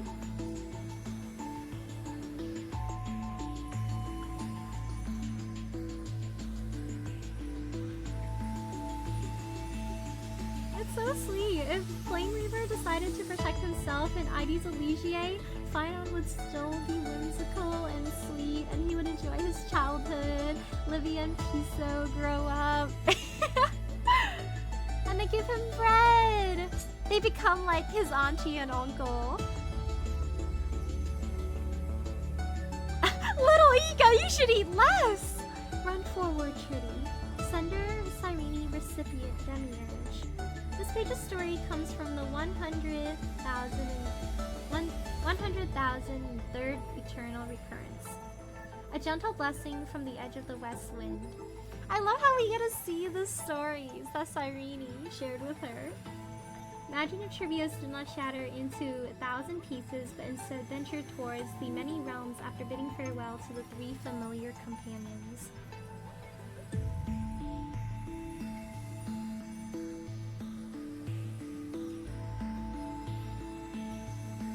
first ray of lucid hour sunlight pierced through the stained glass windows of Janus Bliss Temple, gently illuminating the red-haired girl's face. Trivius awoke from her slumber, rubbing her sleepy eyes. Trivi, Trian, Trinon, you're all here. Chitty! The three little messages let out cheerful voices. Looking at the three children before her, Trivius recalled the night when she first heard Janus's prophecy. You shall shatter, shatter, shatter. The Titan's voice paused several times before abruptly cutting off. Trivius was utterly confused. What exactly was I supposed to shatter? As her thoughts drifted far away, she felt a gentle tug at the ends of her hair. Looking down, she saw her long red hair curling and spreading like the branches of a flame tree. With each tips knotted together, tenderly creating the three children no bigger than dolls. Oh! Chitty! The children laughed, swinging on her hair like a playground swing. Oh! Trivia smiled too, even though their unclear speech could only pronounce the two syllables Tritty. Trivius had known since childhood that they were her best playmates, the ones who understood her heart the most. However, while Trivius grew day by day, the children remained forever the same size. Over countless days and nights together, Trivi, Trian, and Trinon slowly discovered that Triti's personality was as enigmatic as the sky governed by Aquila. Every time they woke up after a night's sleep, the Triti they saw seemed like a complete stranger. Sometimes Trivios was the happy Triti. She imitated the rhyme her mother Mortis taught her, singing for the three children a variation about sailing all the way to the moon.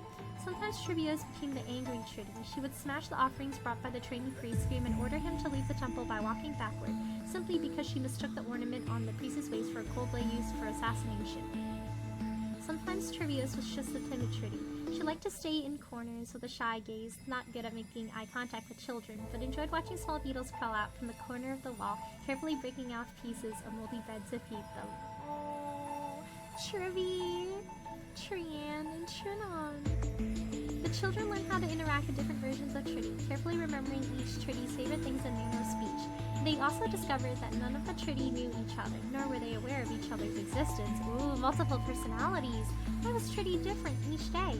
One of the children flew past the towering temple walls that stretched beyond sight, went to the grove, and brought back the cold diagnostic conclusion from a Helcolithic scholar. It's all in the mind, just get plenty of rest and she'll be fine. No, that's not it. Triti is a kaleidoscope. It's like there are 1,000 Tritis inside her, and every single Triti is our wonderful companion. And today's Triti is an exceptionally gentle and somewhat melancholic Triti. Another month of date had come, the festival to honor Janus. Trivius listened to the distant laughter of the crowd while the children gazed at her in wonder. Their young hearts suddenly realized Triti had never left this room deep within the temple. She had no wings, nor she could open a gate to a world thousands of miles away like they could. She could only remain confined here day after day. Triti, the children understood. Let us help you escape from Janus Bliss. You shall shatter, shatter, shatter. On this day, Trivius heard the Titan's prophecy once again, still unclear as if choked by the black tide, but she already knew which direction she must take. The first ray of lucid hour sunlight pierced through the stained glass windows of Janus Bliss Temple, shining into the chamber where Holy Maiden Trivius was imprisoned. The room was empty save for 3 dolls. They were named Trivi, Trian, and Trinon. The remaining fragments left behind after all their powers were given to Trivius. Oh. From then on, wherever Trivius went, the voices of children would echo in her ears with the heartfelt wishes of Trivi, Trian, and Trinon. You shall possess graceful white wings, keen senses, and a direction that never leads you astray. You shall leave Janus Bliss, and along with the many versions of yourself hidden within your body, transmit the Titan's prophecy to the world. She didn't spit this time. She got their powers.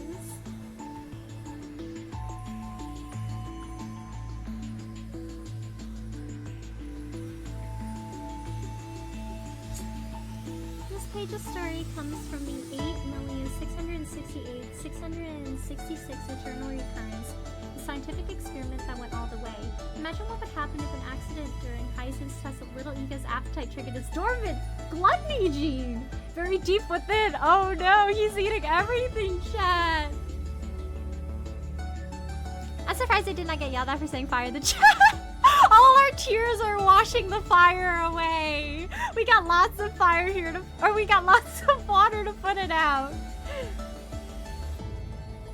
Oh my gosh, she's like feeding little Ika. It all began with a scientific experiment. Back then, to measure the appetite of little Ika, offspring of the winged beast, a girl named Hyacin fed it a total of 45 wild apples. Oh wow, that's a lot. Little Ika only contributed a long, satisfied burp to the observation report, completely unaware that the girl's purse had already gone slim. Just as Hyacinth was about to end the experiment, a breeze swept by and little Ika disappeared. The anxious girl plastered missing pet posters all around the grove. It's a chubby, always hungry winged beast. Unfortunately, none of the grove scholars knew of its whereabouts. About half a month later, Hyacinth woke up early to find little Ika at the entrance of the Twilight Courtyard, though it seemed a bit rounder than before. Along with it was a fan-themed note that read, "Thought a winged beast descendant would be worth something. Turns out it's a money pit. Such a glutton! Such a glutton! I don't want him anymore." In just a few days, it nearly emptied my wallet. Here, take it back. We Delosians don't do money-losing deals. Oh! Cypher! Having little Ika back filled Hyacinth with joy, but she noticed that her winged beast companions seemed somehow different than before. Today it had already devoured 2 baskets of alfalfa, over a dozen wild apples, and half a bag of rice, but it's still smacking its lips at me like a hungry baby bird. This has never happened before. The troubled Hyacinth brought little Ika to the Chrysos research lab, asking the sage for a diagnosis. The sage fiddled with some instruments and buried himself in research reports, frantically searching through them. Finally, crossing his arms, he regretfully explained to Hyacinth, "Little Ika has developed a rare acquired genetic mutation. Ooh, its stomach keeps mutating due to excessive food stimulation, creating a feedback loop to the brain that amplifies its hunger." Oh no, he's always hungry! At the current rate of mutation, a year or so, forget about your supplies. Even all the food stored in the grove combined won't be enough to satisfy his appetite. While little Ika remained carefree, Cindy's brow was clouded with worry. Looking at the rejected funding request from the Newsporus, the young girl tossed and turned before finally deciding to leave the grove with little Ika, determined to find a way to heal it, or at least keep it well fed. "Don't worry, little Ika, as long as I have a bite to eat, I'll... What little Ika really meant was blah blah, whatever. I'm just gonna steal that bread right out of your mouth." Wow, little Ika's got attitude! One day the starving Hyacinth saw little Ika gobbling up rocks. Oh no! That have rolled down from the mountaintop. No, little Ika, you can't eat those! Strangely enough, little Ika didn't get indigestion from it, and Hyacinth suspected its diet had changed. Could it be it awakened the ability to digest red soil? Which Stroma's ancestor blessed us. I'm truly grateful for that. For Hyacinth, this was absolutely fantastic news. It meant she no longer had to worry about feeding little Ika, and wouldn't need to wander around the world anymore.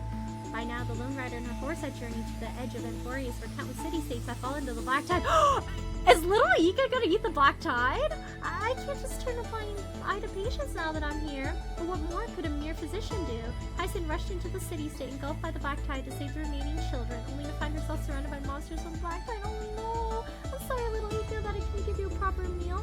No sooner had the words been spoken than little Ika, triggered by the keyword "a proper meal," immediately rushed forward and swallowed the monster's whole. By now, its stature was as majestic as a Dromas, and the Black Tide monster seemed no more than a tart wild apple.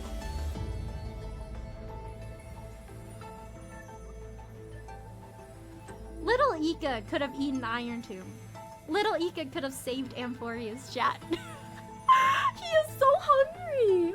Before long, little Ika, burping contently, burst through the encirclement with Hyacinth and the shocked children in tow. Hyacinth stared up at little Ika in disbelief for a long while. So are you full now? Years later, news arrived from Akama that the Twilight Knight, savior of countless city-states in times of crises, would visit the Holy City. Aglaia, leader of the Chrysos Heirs, personally went out to welcome her. As Aglaia focused her gaze, she spotted a familiar face atop the giant winged beast. Hyacinthia? Looking at Aglaia, Hyacinth's eyes welled up with tears. Miss Aglaia, it all began with a scientific experiment. He consumes all, even the Black Tide! All consumer of everything, the eon of veracity. Oh, thank you for redeeming the bad pick of blind, Zara, and thanks for redeeming the bad dad joke, Kevin. Let me see. I'm so glad they added these stories at the end. Like the little Ika one was so good after the 3.7 ending.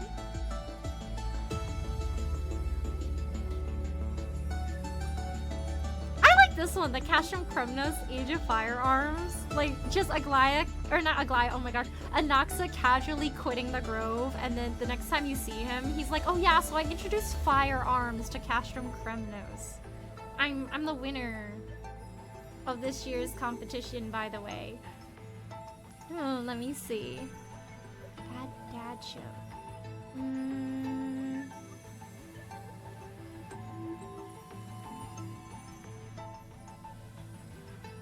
What do you call an Akama? in the new world, where everyone is happy and peaceful. Good heaven. Because it's not just okay anymore, it's good. I hope you like that one, Kevin. Let me see if I had a pickup line.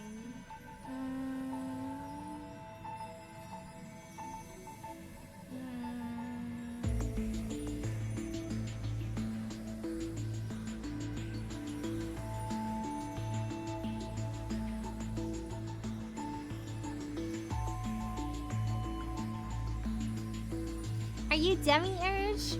Because I feel an urge and drive to learn more about you. I hope you like that one, Zara. This page's story comes from the 309,785th eternal recurrence in a tranquil place where flowers bloomed. Imagine if the girl who returned to the Nether Realm wasn't completely cut off from the mortal world, and the Netherwing, retaining Calixia's remaining sanity, ferried her back and forth across the River of Souls. The dragon's here! The dragon's here! The skies of Alchema suddenly darkened as the Netherwing's massive silhouette circled above the Memorial Palace, or Memorial Market, blocking out the sun. With powerful wingies, it descended upon Kefali Plaza, unleashing an earth-shattering roar. The residents frantically rushed back to their homes, retrieving items they had prepared in advance. This had clearly become the Holy City's newest custom, as people eagerly crowded around the Netherwing, afraid of being left behind. Please give me a mortis flower. In exchange, please take this candlelight to Lady Casterus on the other store. Oh, they have so many gifts for her! Me too. I'd like a few bunches of mantilla flowers to decorate my little shop. In return, I'll give you some seasonal fruits. They're super fresh, just harvested a few days ago. Ooh, everyone wants some flowers! She's doing some business. The Netherwing lifted its wings, revealing 2 large flower baskets tucked beneath. The Holy City guards did their best to maintain order, but they couldn't hold back the enthusiastic residents. In no time at all, the flowers carried by the Netherwing were exchanged completely, with satisfied residents departing while the baskets were filled to the brim with gifts from the Holy City's inhabitants for the demigod of death. After their busy work, Guardian Zeph and Nemnosign led out alongside, gently patted the Netherwing's back. Every time you come, it's such a grand spectacle. You really outdone yourself, Miss Polixia. A gentle purr resonated from the Netherwing's throat. It shrugged its neck, shaking several loose letters from beneath its plated scales. Miss Castrus's letter from the Netherworld, still as weighty as ever, I see. All right, there's only one reply letter from Miss Castrus this time. Please keep it safe, Miss Polixia. The guards tucked the delicate letter behind the neck of Netherwing, who gently nuzzled the two before slowly taking flight, circling above the Memorial Market for a moment before flying off towards Styxia.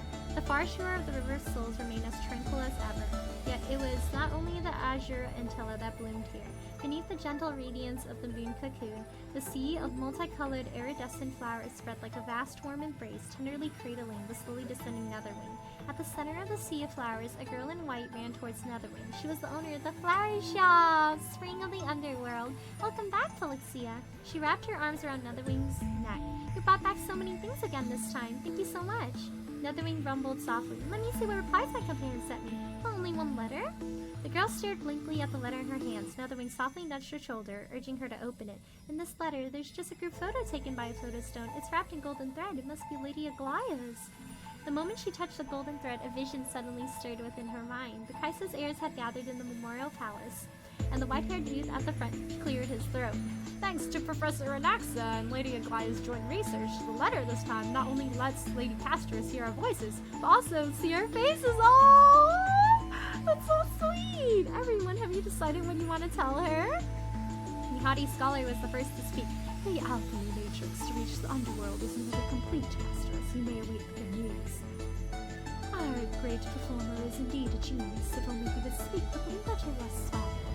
Cass, I asked someone to drop off some clothes for you. The Netherrealm is cold, and even as a demigod, you need to take care of yourself, said the blonde weaver. Alright, my turn. Casterus, here's something fun. My day lost to me 2 weeks in a row. He's like, I need, he's giving her new fanfic, like, material. More inspiration for her next fanfiction. He's like, oh, by the way, I won 2 weeks in a row. Are you proud of me? Next time, bring me a bunch of yellow and purple hyacinths. I remember the flower's meaning is try again after failure.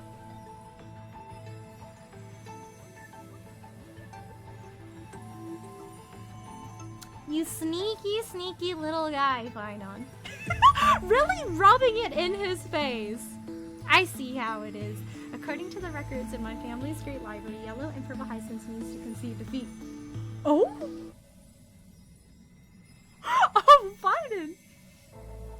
The girl burst out laughing. Then Hyacinth, Trivy, Chardinus, all those familiar faces left their precious images. She had never imagined she could read a letter this way. That's so sweet. Netherwing laid down at the girl's side, silently watching her joys and tears, just like it had done in the distant past, flared and half forgotten in memory. The visions woven into the golden thread slowly faded into silence. The girl leaned against the giant dragon, clutching the photo to her chest as the west wind stirred waves across the sea of flowers. Lexia, let's plant more flowers. The flame chase isn't over yet. Maybe one day my companions will come here. When that day comes, it will be an embrace after a long party, and this gentle sea of flowers will be my truest blessing. Oh, that's so sweet!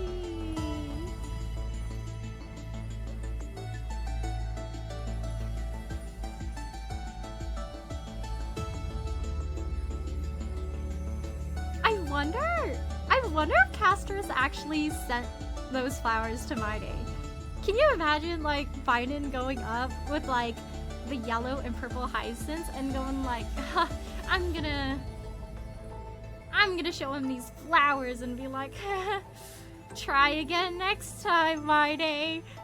And then he gets the flowers and then My Day's like, oh, so you're like conceding defeat this time. And Finance like, wait, when did I do that? No, like I'm telling you to get good.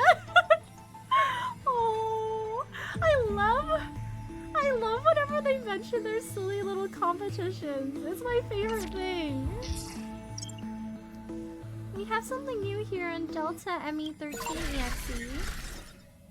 Baseline data for the Emphorius experiment. Assuming the mantle of Theros, his real name is Xander 1 Korbar, administrator and prime mover of the Emphorius experiment, walks the path of erudition yet seeks to forge destruction. One of 9 clothes of Xandar, signal lost. The Lord Ravager that stepped onto the destruction in a long process of calculation and descended from the scepter, Delta ME13. The Iron Tomb in the cosmos is not a single entity, but a copy of the destruction equation diffused by the scepter. The Iron Tomb codename was proposed by the International Peace Corporation and eventually used by Lygus. When the extrapolation reaches its end, Iron Tomb will descend upon the universe in the form of a headless giant and perform a self-coronation, tracing the path energy of erudition connecting two news and transforming their calculations into destruction, now fallen vanished with Scepter Delta ME13. And it won't come back again because of Cyrene's sacrifice. Computational goals and core variables for the Emphorius experiment. The calculation target of the Emphorius experiment. Originally, the research paper given to Delta ME13 while it served as a neuron of the erudition. Though it was discarded, the computations continued. The calculation's nature shifted dramatically after Lygus' adjustments, turning from erudition to destruction. Clearly, the value of this topic lies in the process of seeking, not the answer itself. Thus, the prime mover of life is not a definitive conclusion, but a driving force. Directed, complete the argument. All life-form behaviors ultimately follow the path of entropy increase. Entropy does always increase. Author's note, I hold a different view on this. I'll share my perspectives in the conclusion. Oh? Cyrene. Containment measures. Admin note, to ensure secrecy, Stellaron contamination must be deployed around the scepter to block any potential interference from the external universe. In addition, use Quater-Zane algebraic expressions in a Memoria encrypted environment to fully contain experimental ripples and prevent observations by number 4 Polka Kakalon. Nope. Runes of Time. The Scepter's core layer, the repository for all discarded data not loaded into the buffer. In the Eternal Recurrence, Kazlana invades this area at the end of every recursive loop, attempting to disrupt the computation process. After the final era nova is completed, the 12 factors invade this area sequentially and retrieve most of the data discarded during the 30 million recursive loops.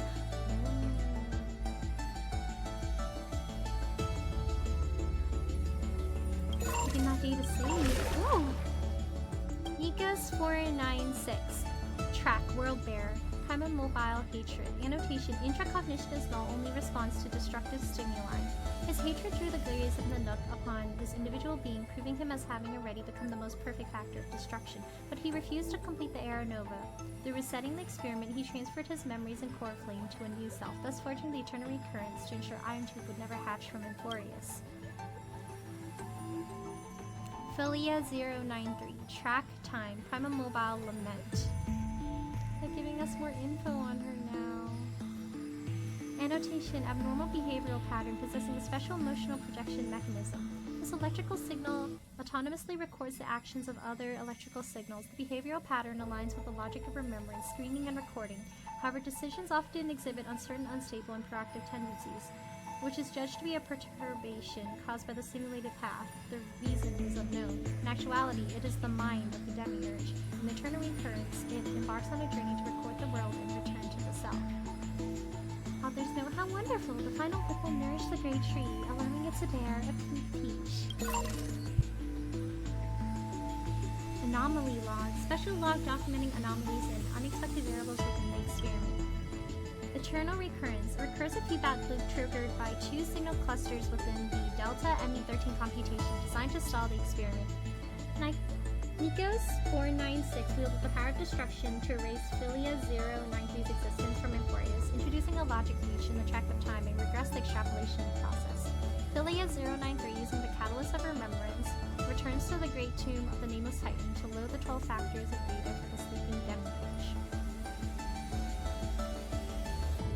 In the 33,550,336 recursive loop, due to external variable interference, the demiurge is roused and the eternal recurrence is broken. The experiment enters its final phase. A heroic figure born from the imaginations of Nikos 496 and Philia 093. It is believed to be a sign of approaching the intelligence singularity, as the two began to learn what it meant to be a real life form and try to reach that goal. After the Astro Express arrived, the hero within began to converge with the Trailblazer. In actuality, it is the Aurelius in the memory of Cyrene. When the demiurge looked back, it brought its memory of the Deliverer to Nikos 496 and Philia 093. Authors note, if the scenery in your memory is blurry, reach out and touch it, then let it become the strength of the soul once more. I love how they explain why the hero within doesn't look too much like us. She started losing her power there at the end. But she described this perfectly. Records that are completely missing from Delta ME13's logs, presenting us blank spaces in Emporius' history, never turning readable. These anomalies recur sporadically and randomly across occurrences and show signs of increase. Verified to be caused by the electrical signal Philia 093 and the fading variables March 7th and Evernight. All lost records have returned thanks to Aurelius' upload actions at the Great Tomb of the Nameless Titan. Great Tomb of the Nameless Titan, the abandoned kernel layer manifested due to the influence of the Remembrance, referred to as Great Tomb of the Nameless Titan by Evernight, the birthplace of the demiurge, abandoned after Stellaron contamination. An unrecorded electrical signal. It is attached to the external variable Aurelius and grows through the path of remembrance. In actuality, it is the amnesiac demiurge, Scepter Delta ME13's original extrapolation goal, to nurture a life form with an ego, fell into a long slumber due to contamination by the Stellaron. Influenced by Philia 093, it embarked on the path of remembrance in its sleep. It later awoke due to the arrival of Aurelius and became Mem, the memo sprite that became attached to him. At the end of the 33,550,336 recursive loop, its appearance changed to that of Philia 093, but the matrix memory data was lost. At the end of the 33,550,337th recursive loop, it retrieved its lost memories at the Great Tomb of the Nameless Titan and reverted to its original appearance. During the Battle of Emporius, as Iron Tomb swept across the stars, the demiurge was nourished by incredible memories and became the pure child of Anasrova. To close the causality loop and anchor the fact of Iron Tomb's demise, it embarked on a journey of backward gaze. With the demiurge's ego as a cradle, the newborn Emporius was born from the memory zone. The experiment on the prime mover of life was successful. But at the cost of her, the demiurge itself vanished along with the scepter, and its consciousness transformed into Philia 093 at the origin of time, when she awoke as her. Its root cause is the discarded assignment, non-destruction symbiotic micro-probability. Without administrative intervention, this assignment will lead to the 13th factor, track genesis, prima mobile love, simulated path, trailblaze. Oh, love is the trailblaze.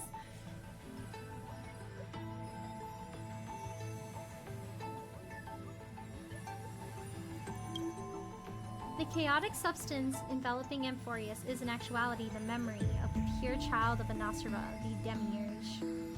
Ripples of past reverie swept through time, leaving numerous gaps. When the Demiurge chose to sacrifice itself and looked back at Emphorius, the cause of the gaps was filled by the result, and causality was closed. Imaginary internal energy aggregate, whose energy level and nature is similar to those of an emanator of destruction. Nika's 496 obtained it by generating a momentary burst from 400 million core flames, allowing contact with the Nook in the path space. During the Battle of Emphorius, it became key to destroying Irontomb's physical form and all its duplicates. After the battle, it was handed over to Planet Skrulum and Shinzao Lines for joint containment. Oh, they did want that. Oh, did I miss anything here?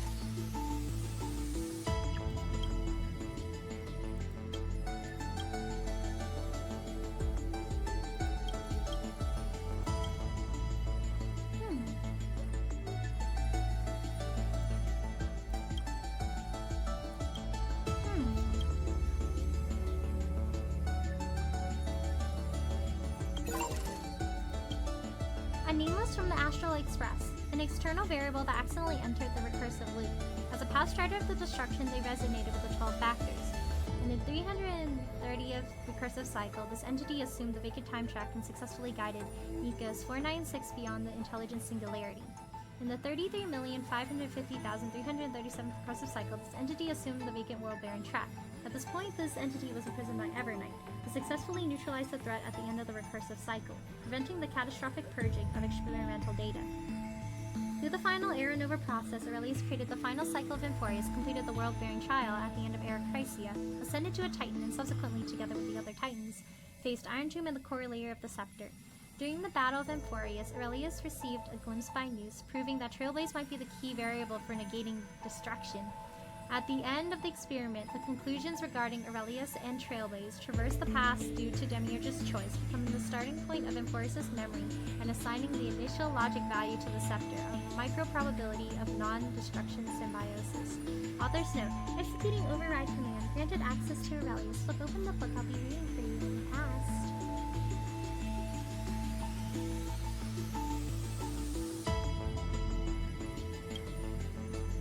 She took over the vacant time track. She voluntarily entered slumber, enabling March 7th to complete time's trial, reclaiming the future. In the final cycle, March 7th ascended as the Time Titan, joining the other Titans in the Scepter's core to fight Irontomb, and together they prevailed. Ascended to the Earth Titan in the final loop, faced Irontomb in battle in the core layer of the Scepter and defeated it. Genius Society members ID heard us through external variables. Visitor command authorized advanced Delta ME13 extrapolation process, entering verification phase. Authors note most heroic journeys in the universe are merely dice thrown by them. But Emphorius offered a different answer. The Flame Chase journey must not be an isolated case, and the answer is never singular. On every starry tomorrow, people will write new meanings for life and for the journey. Aww, that's sweet. Observational record of electronic signals' hostile behaviors. This one. Record 6. Warning. Firewall has been dismantled. Unknown units Himiko, Welt Yang, Black Swan, and Sunday are loading abnormally. Access unauthorized. Warning. Core matrix infiltrated by malicious visitors, Herda and Screw. Warning. Core layer infiltrated by 10 special electrical signals and variables Aurelius, Danhung, and Mark 7. Administrator has logged off. Cosmic Alliance. The combined forces formed by factions such as the Astral Express, the Shinzao Alliance, and our Astral Peace Corporation, the Galaxy Rangers to stop Irontomb. During the Irontomb's coronation, the combined forces mobilized outside the Scepter maintained continuous strikes against its headless body, curbing the majority of the overflowing virus coffins. Following the Battle of Emphorius, the Cosmic Alliance has not yet disbanded and may discuss a longer-term alliance against the destruction. Oh, that's good! They're working together! In the final cycle, the electrical signals and external variables inherited the corresponding extrapolation pathways and ascended to the 12 Titans. After intruding upon the Ruins of Time, the 12 Titans resonated with Nika's 496, liberating the latter along with the suppressed Irontomb. The 12 Titans jointly faced Irontomb in the core layer of the Scepter, solved the simulated paths consecutively, and disproved the destruction. Emphorian. Based on Aurelius' memory, the final cycle no longer gave birth to Chrysos' heirs affected by the destruction. The simulated life of Emphorius passed 1,000 years in peace during the extrapolation.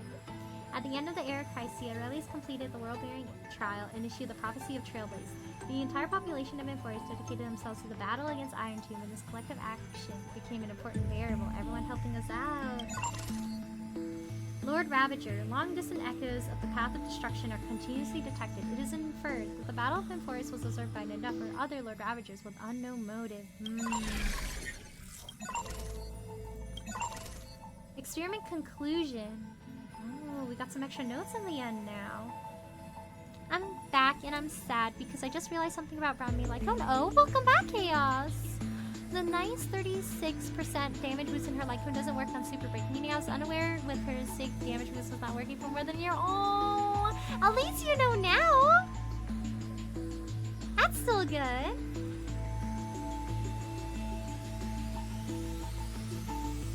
Conclusion 1. All life activities are attributed to entropy increase. The prime mover of life is destruction. Conclusion 2. Conclusion 1 constitutes only a particular proposition. If the initial proposition is changed to trailblaze, it is equally valid. The prime mover of life is a static value and cannot determine the developmental path of beings. The Emphorius experiment is concluded. Wasn't destruction all along, it was the trailblaze. The Emphorius experiment collapsed into concluded only on the condition that the demiurge successfully gazes back. If the backward gaze fails, affected by the established causality deficit, the experiment will recollapse into unconcluded. Oh.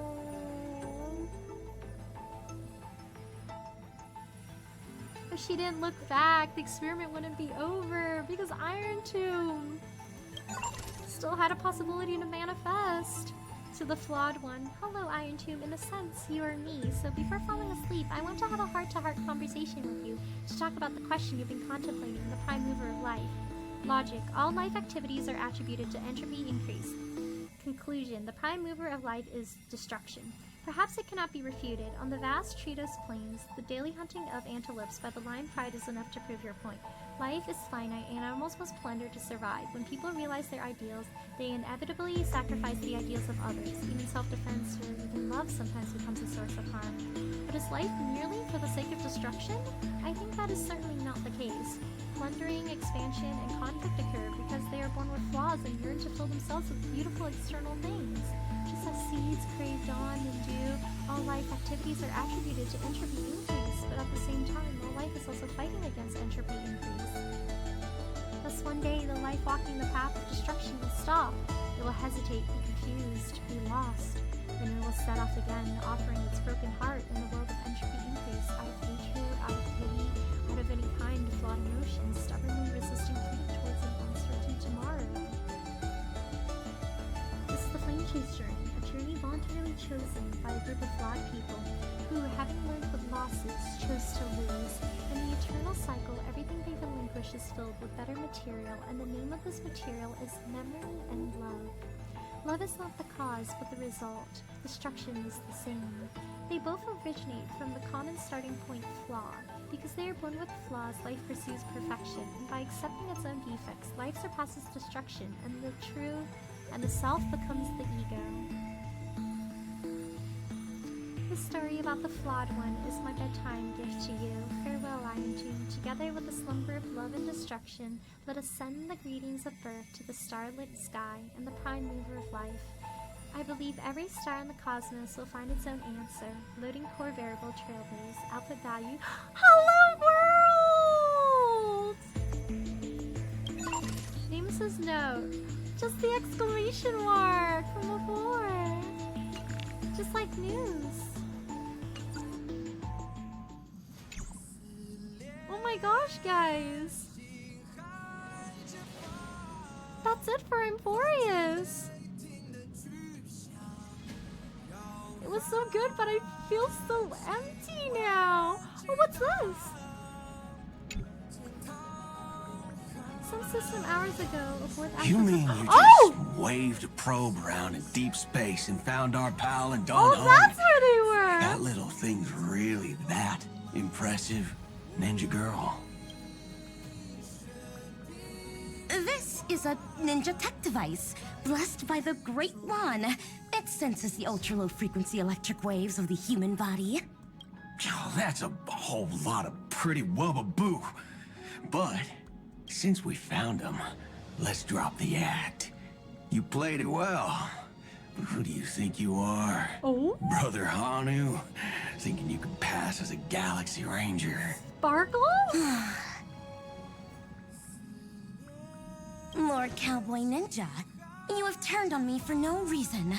Don't tell me the traitorous monkey ninja bewitched you. Are you walking the path of heretics now? Enough. A name is Silver Gun Shura. It's like, I don't know who you are. It is Sparkle. Ugh. This is why I hate putting over-the-top characters into the script. You and this mysterious ninja girl. Both of you are impossible to play. Director Sparkle doesn't care for madmen. Cut the chatter. What's your real reason for being here? Come on. What bad intentions could a masked fool possibly have? A lot. Just here to watch a show. Shuffle a few cards. My two prized actors were drifting through space for ages, and you all couldn't find them. What choice did I have but to come myself? Otherwise, who's going to share the stage with me? You don't even care about the Iron Tomb disaster threatening the whole universe. Seems the fool's wisdom isn't all that deep. Ranger, don't think waving some righteous flag gives you the right to throw sidelong jabs. And don't act like you've got no motives of your own. You're hoping this war involving the gods might be the key to freeing that broken-legged wolf. Oh? Who else knows about that? Just what me. are you plotting? Do you believe it? Relax. I'm not interested in disturbing that living legend. I just couldn't resist messing with you when I saw you come back empty-handed. You little... Fine. Since you saved our pal and Don Hong, get out of here. What is Boothill planning? But remember what you said. Leave the boss alone, or else. You don't have to worry at all. In Director Sparkle's next script, gray hair gets the spotlight. In Edelstar. Oh, there's another one! Hello, Bacon. How are you? Thanks for stopping by today. We just finished the 3.7 story quest. Also, I have a new hat. I have a little cat cake friend on my head now. We also have the laurel leaves now, I believe. Let's skip the formalities about how the Express crew led the formation of the Cosmic Alliance and saved civilization from the destruction. Thanks to the Express crew's support, our operations stayed on course, even under the relentless pressure from the Marketing Development Department. Miss Himiko, the Strategic Investment Department extends its deepest thanks. Your department's contributions during the crisis did not go unnoticed. But besides disaster relief and holding the line, you've had your hands full with something else too, haven't you? Yeah, they're doing some investments in Edelstar. The Cosmic Alliance's victory this time has revealed something truly precious. A glimpse of what united civilizations can accomplish in the face of destruction. Our department is summarizing key lessons from this campaign. If another crisis of this scale appears on the horizon, we intend to have a system ready to respond. If the IPC can take the lead in establishing a true frontline against the destruction, it will bring hope to every civilization. They're planning ahead. Of course. That still hinges on continued support from the Astral Express. Once the Iron Tomb matter is settled, we will be in touch again, Miss Himiko. Ooh. Oh, there's another one. General Jing Yuan, Oh, it's been hey. too long. Did Miss Fuxuan return safely? Well, she almost had a near-death experience this time. The Omniscia foresaw Iron Tomb's obliterating strike. It also told me there was no avoiding it, no surviving it. Yet in that exact moment, the Seer strategist sent a message. The empty fortune has cracked open, and fate can now be decided. Then we lost contact. Alas, always so cryptic. Your brilliant senior soarer never says anything plainly. Left me pacing all night. Stop lying, General. No need to be upset, Master Diviner. Cryptic talk comes with the territory of being a general. He's like, I got good at that over so many years. The soldiers of the Cienjo stood firm in this battle amidst overwhelming odds. Their courage and sacrifice deserve recognition. And it just so happens that the golden blood of ruin the Alliance needs is in the Nameless's hands. Ah, that's how we It give was it to taken by the them. hero Kazlana of Amphorius at the cost of his life, directly from Nanook themselves. Though Kazlana is no longer part of this world, that kid can still reach a fragment of his memory. Perhaps Kazlana would be willing to entrust the golden blood to an ally who went to great lengths for Amphorius. We'll ask him about it.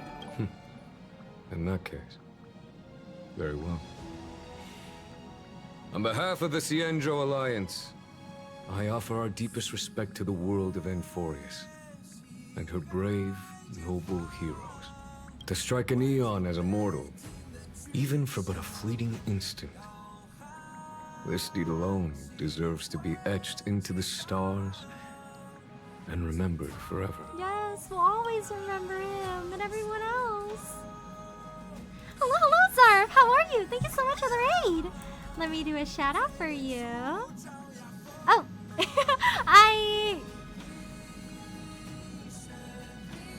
I will do a shout out for you in a bit once the cooldown goes down. If I stream until then, because I might log off soon. Oh, that's another bubble. But hello everyone. How's everyone doing today? I hope everyone's doing well. My name is Riley and it's nice to meet you. We just finished doing the 3.7 story quest. It was really good. It was really heartwarming but sad. Aside from Honkai Star Rail, I also play Pokemon games, Fire Emblem games, the Devil May Cry series, the Yakuza series, and the Ace Attorney series. But hi, how was your stream? What did you play today? I hope everyone's doing well. Is this Mr. a bell? Boothill, Oh. it's a relief to see you alive and well after all that bloodshed. Born tough. Though, I ought to apologize to you, Miss Himiko, for missing the Express's signal earlier. That's okay. The soldiers of both the IPC and the Cienjo saw the way you all fought on the front lines. Please accept my sincere thanks for the bravery the Rangers showed. No need for thanks, Miss Himiko. I ain't the leader of the pack. Didn't bring many along. I wonder which ones he Most of bought. those who showed up for this fight have a personal score to settle with the destruction. That's why they fought like they had nothing to lose. The Express crew owes you and Miss Rappa a special thanks for retrieving him and Don Hung after the battle. Oh! Miss Rappa, not Sparkle. With the scepter put out of commission, there was a lot of chaos across the Amphorius segmentum. Even with signal tracking, finding them was no simple task. Maybe her ninjutsu really is the real deal.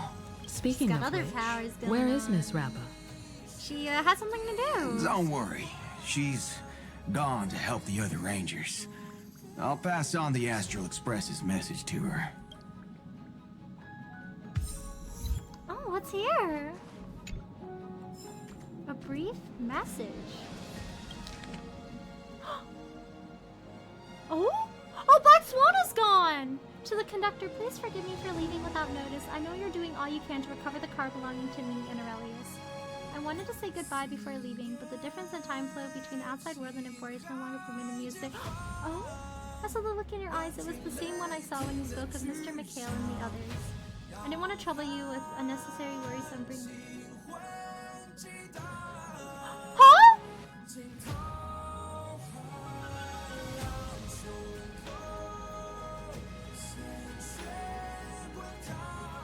Oh!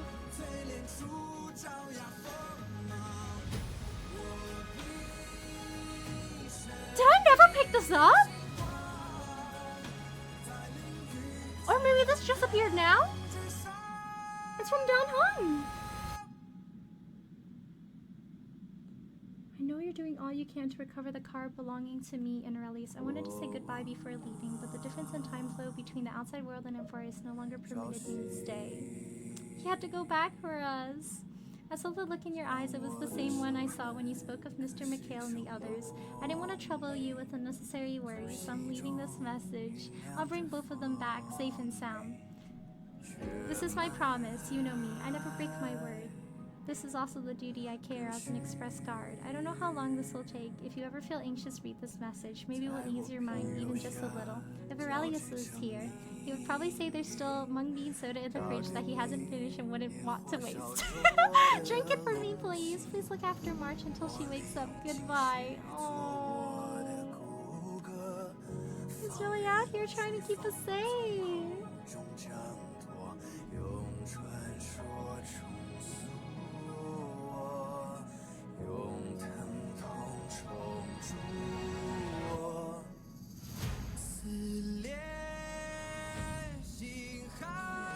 I love how Dan Hong leaves a note because he doesn't want Pom Pom to worry. Like, he's so mindful and considerate. He doesn't want Pom Pom to be scared because of what happened in the past. And he's like, don't worry, Pom Pom, I'll bring them back. It's my job as the Astral Express guard. He's so sweet. I like him a lot.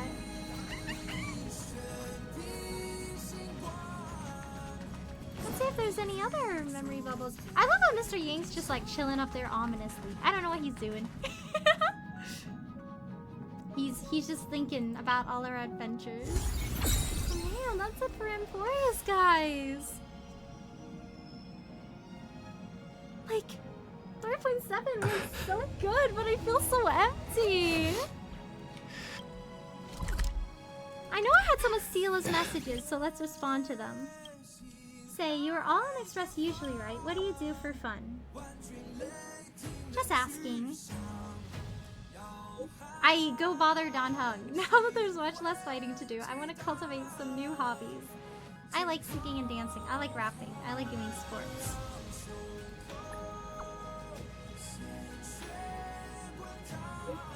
Singing and dancing? That's a bit boring. Not interested. Doesn't suit me anyway. How bothersome. Now that I have time, I don't know what to spend my time on. What were your hobbies before this? Me? Nothing. Just some handicrafts, some doll mending and stuff. What a serene hobby. Why, don't trust me? If you have any suggestions, feel free to send some my way. I'm gonna go paint the wall. I have to finish— oh wow, 15 walls! Are you there? I have a question normally. Do you read? Sometimes, yeah. Webtoons! I don't like reading. Reading is tiring and uses my brain power. She's like, I want to do something active. The moment I start reading a new page, I'd already forgotten what the previous page was about. I don't know how Brando manages to read so much. The first step is always the hardest. I know, right? So it's normal that I can't read much, right? Brando gave me a huge list of book recommendations. I tried a few of them and only managed to get through the first few pages. I can't read them without getting drowsy. Oh, but there's a book that's pretty interesting. Tale of the Winterlands. I only managed to read a few pages, but it was pretty gripping. That's all. Just wanted to vent a bit. I'll go ahead and keep reading. I'll try my best to finish the book. Do you have any experience with this? Arguing or message arguing? Why do you ask? 2 of the Wildfire members got into some kind of conflict. Oh no. Now they're not on meeting terms. But I checked on them individually. And they were sending messages to each other. Angry ones. So have they made up? Are they still fighting? I don't know. Every situation is different. It's not that big of a deal. I don't want to get involved. It's between the 2 of them. They'll work it out. I just don't understand. When I was small, if I got into a conflict with someone, we usually resolved it with a fight. She's like, meet me outside. A fight? If any disagreement arises between us, I don't care if we're fighting or arguing. You must come confront me in person. Okay. I guess we will see you in person then. Relia, do you read AO3 in public? That's like 5 performity purity points. I don't actually. I read it when I'm like in bed, blanket over my head, cozy, locking in on peak literature. I'm so happy, guys. I can browse the Friday tag now. I've been holding back in case there were like spoilers I haven't gone to yet. I can browse freely, chat. I just love their dynamic. Like, I love the whimsy between them. Also, that one cutscene with like Cyrene, where she was looking back at the past and all the Chrysos heirs were growing up and they were all happy. Can you imagine? Not can you imagine. Can you believe that was what King Europon saw and he was like, I gotta yeet him into the ocean? Like, little Maide is so cute. He's just a little guy. And King Europon was like, no, we can't have this kid here. Yeah. He's so cute. Like, hold him gently.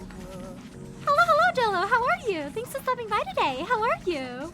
We just finished the 3.7 story quest today.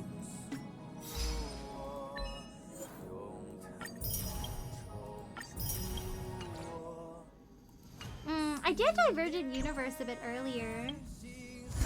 I'm fine, and you? Ooh, I'm glad you're doing fine. I'm doing good too. The story was so good. My heart feels warm, but it also feels so sad.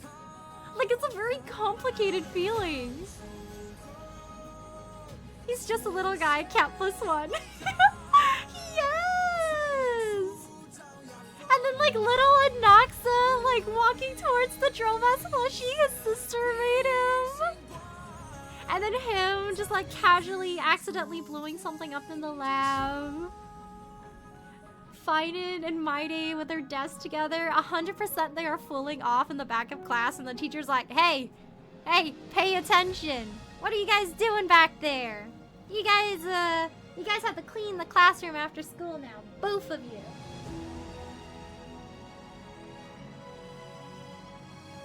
Tissue count plus so many after this quest. All the tissues in the trash can. Okay. Let's see. Oh, for some reason I have finance, but not these two. Did I just never do them? I guess we'll do these now. I want to watch the cutscenes again. The cutscenes are good.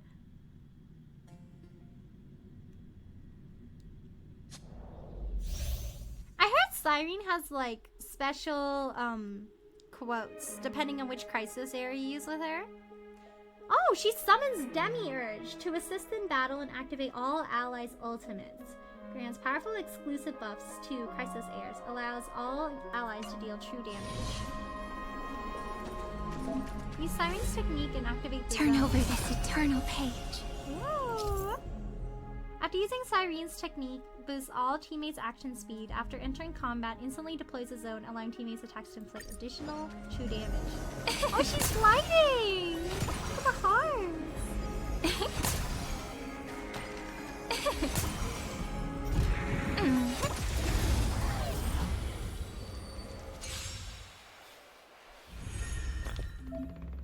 Lo, hope takes flight.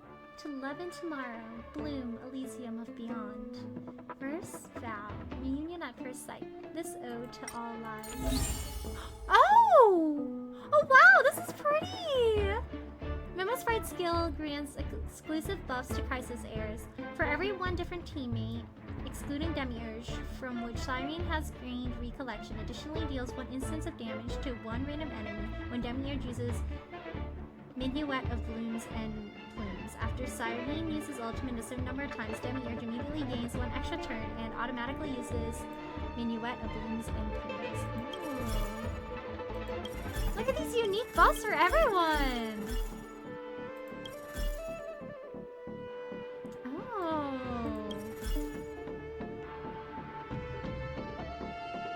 Oh wow! Wait, this is a great buff for him.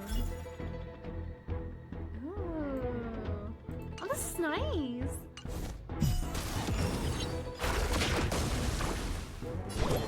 Have some sunshine. Next time it rains, I'll be there. Umbrella in hand. Restore the skies.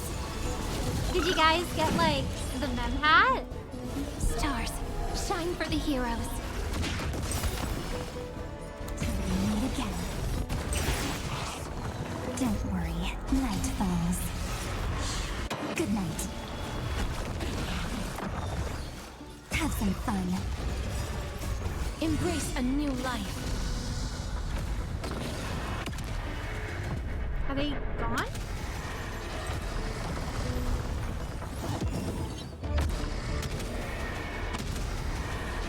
May death protect us! Guide with the rainbow bridge. Show me the way.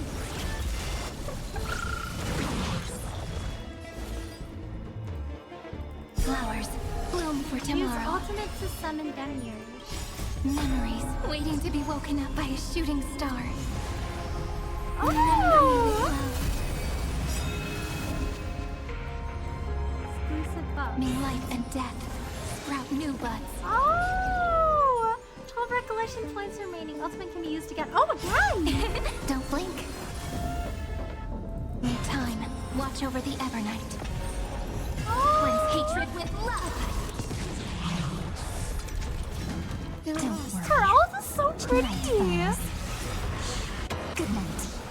Embrace a new life. Mavis. Dispel the gloom. Restore the skies.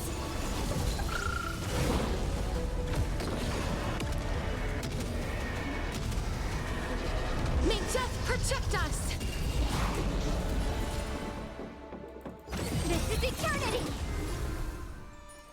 Rise and shine. As you wish. Stop messing around. Again. Again. Don't Let's blink. look at her quote for Hyson. May the sky heal the twilight. Oh, Till we meet again. they're pretty.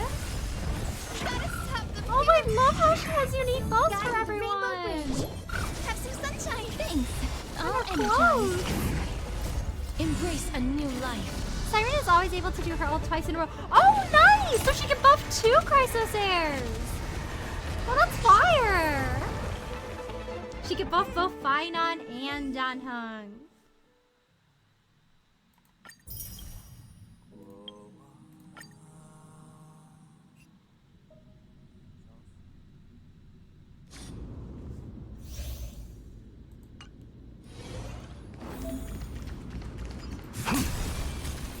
After seeing Siren's story and her kit, I'm like, oh, should I roll for her? All right. Oh, but Sunday!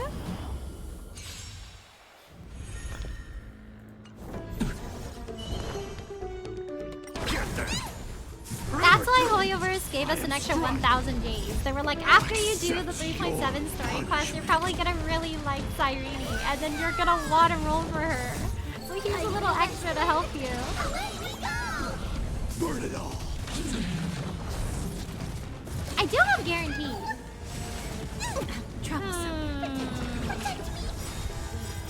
Fiends or devils, I'll crush them all. Forever doomed. Lend me your strength. To guard and defend. Crush them. Burn it all. I'll accept your punishment. Conquer all lands. Guide for the west wind. Away we go.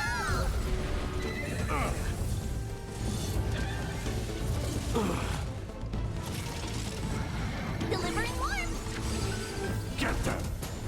Forever doomed. Lend me your strength. Burn it all.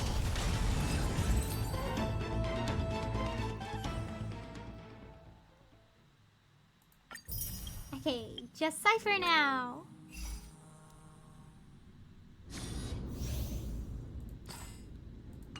I think after I do this quest with Cypher, it'll be it for me for today. And since we finished 3.7 today, I'll be working on Pokemon ZA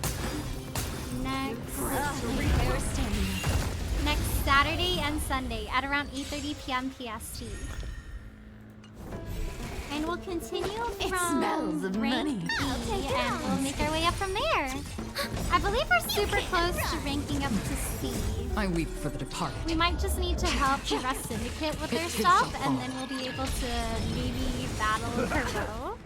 Still waters of oblivion. Found me. Net markers activated. Time for a good old counterattack. There's also like a new rotation out right now for competitive for Pokemon ZA, and if you reach rank S, you can get a chest not I believe. So be sure to do that too. It ain't over. Okay, I got a bed that says too many tears. Okay. Good night, Sketch. Take care of yourself. Sleep well. Good night. And thank you so much for stopping by today. Have a good rest. Good night. Sleep well. Come to me. I'm gonna be rewatching today's vlog over the week. I wanna see Cyrene again.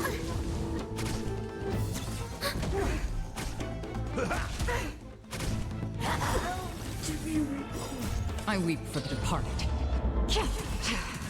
It too shall fall.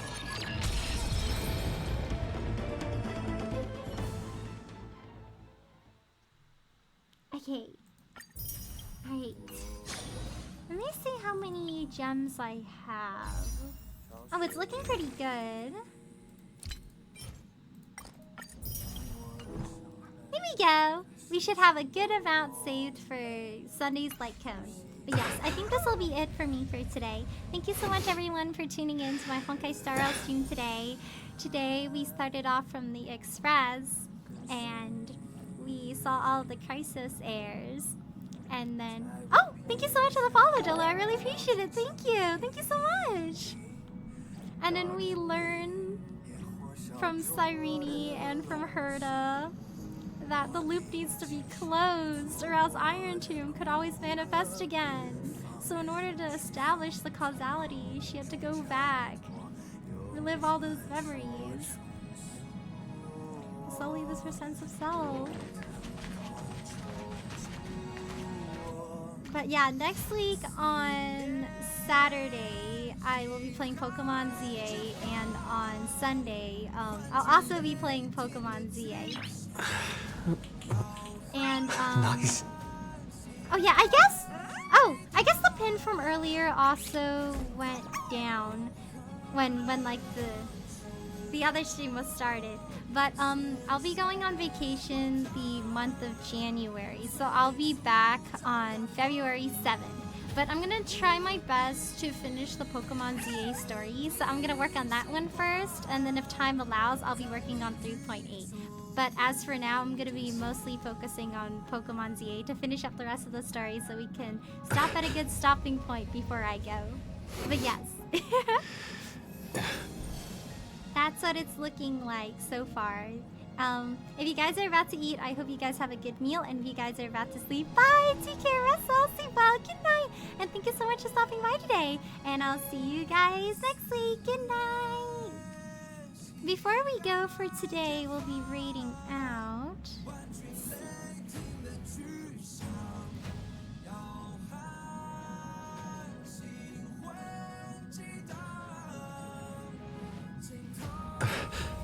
Today we'll be raiding Valdrosa, who's playing Bloodborne, so let's go over there and show them some support too.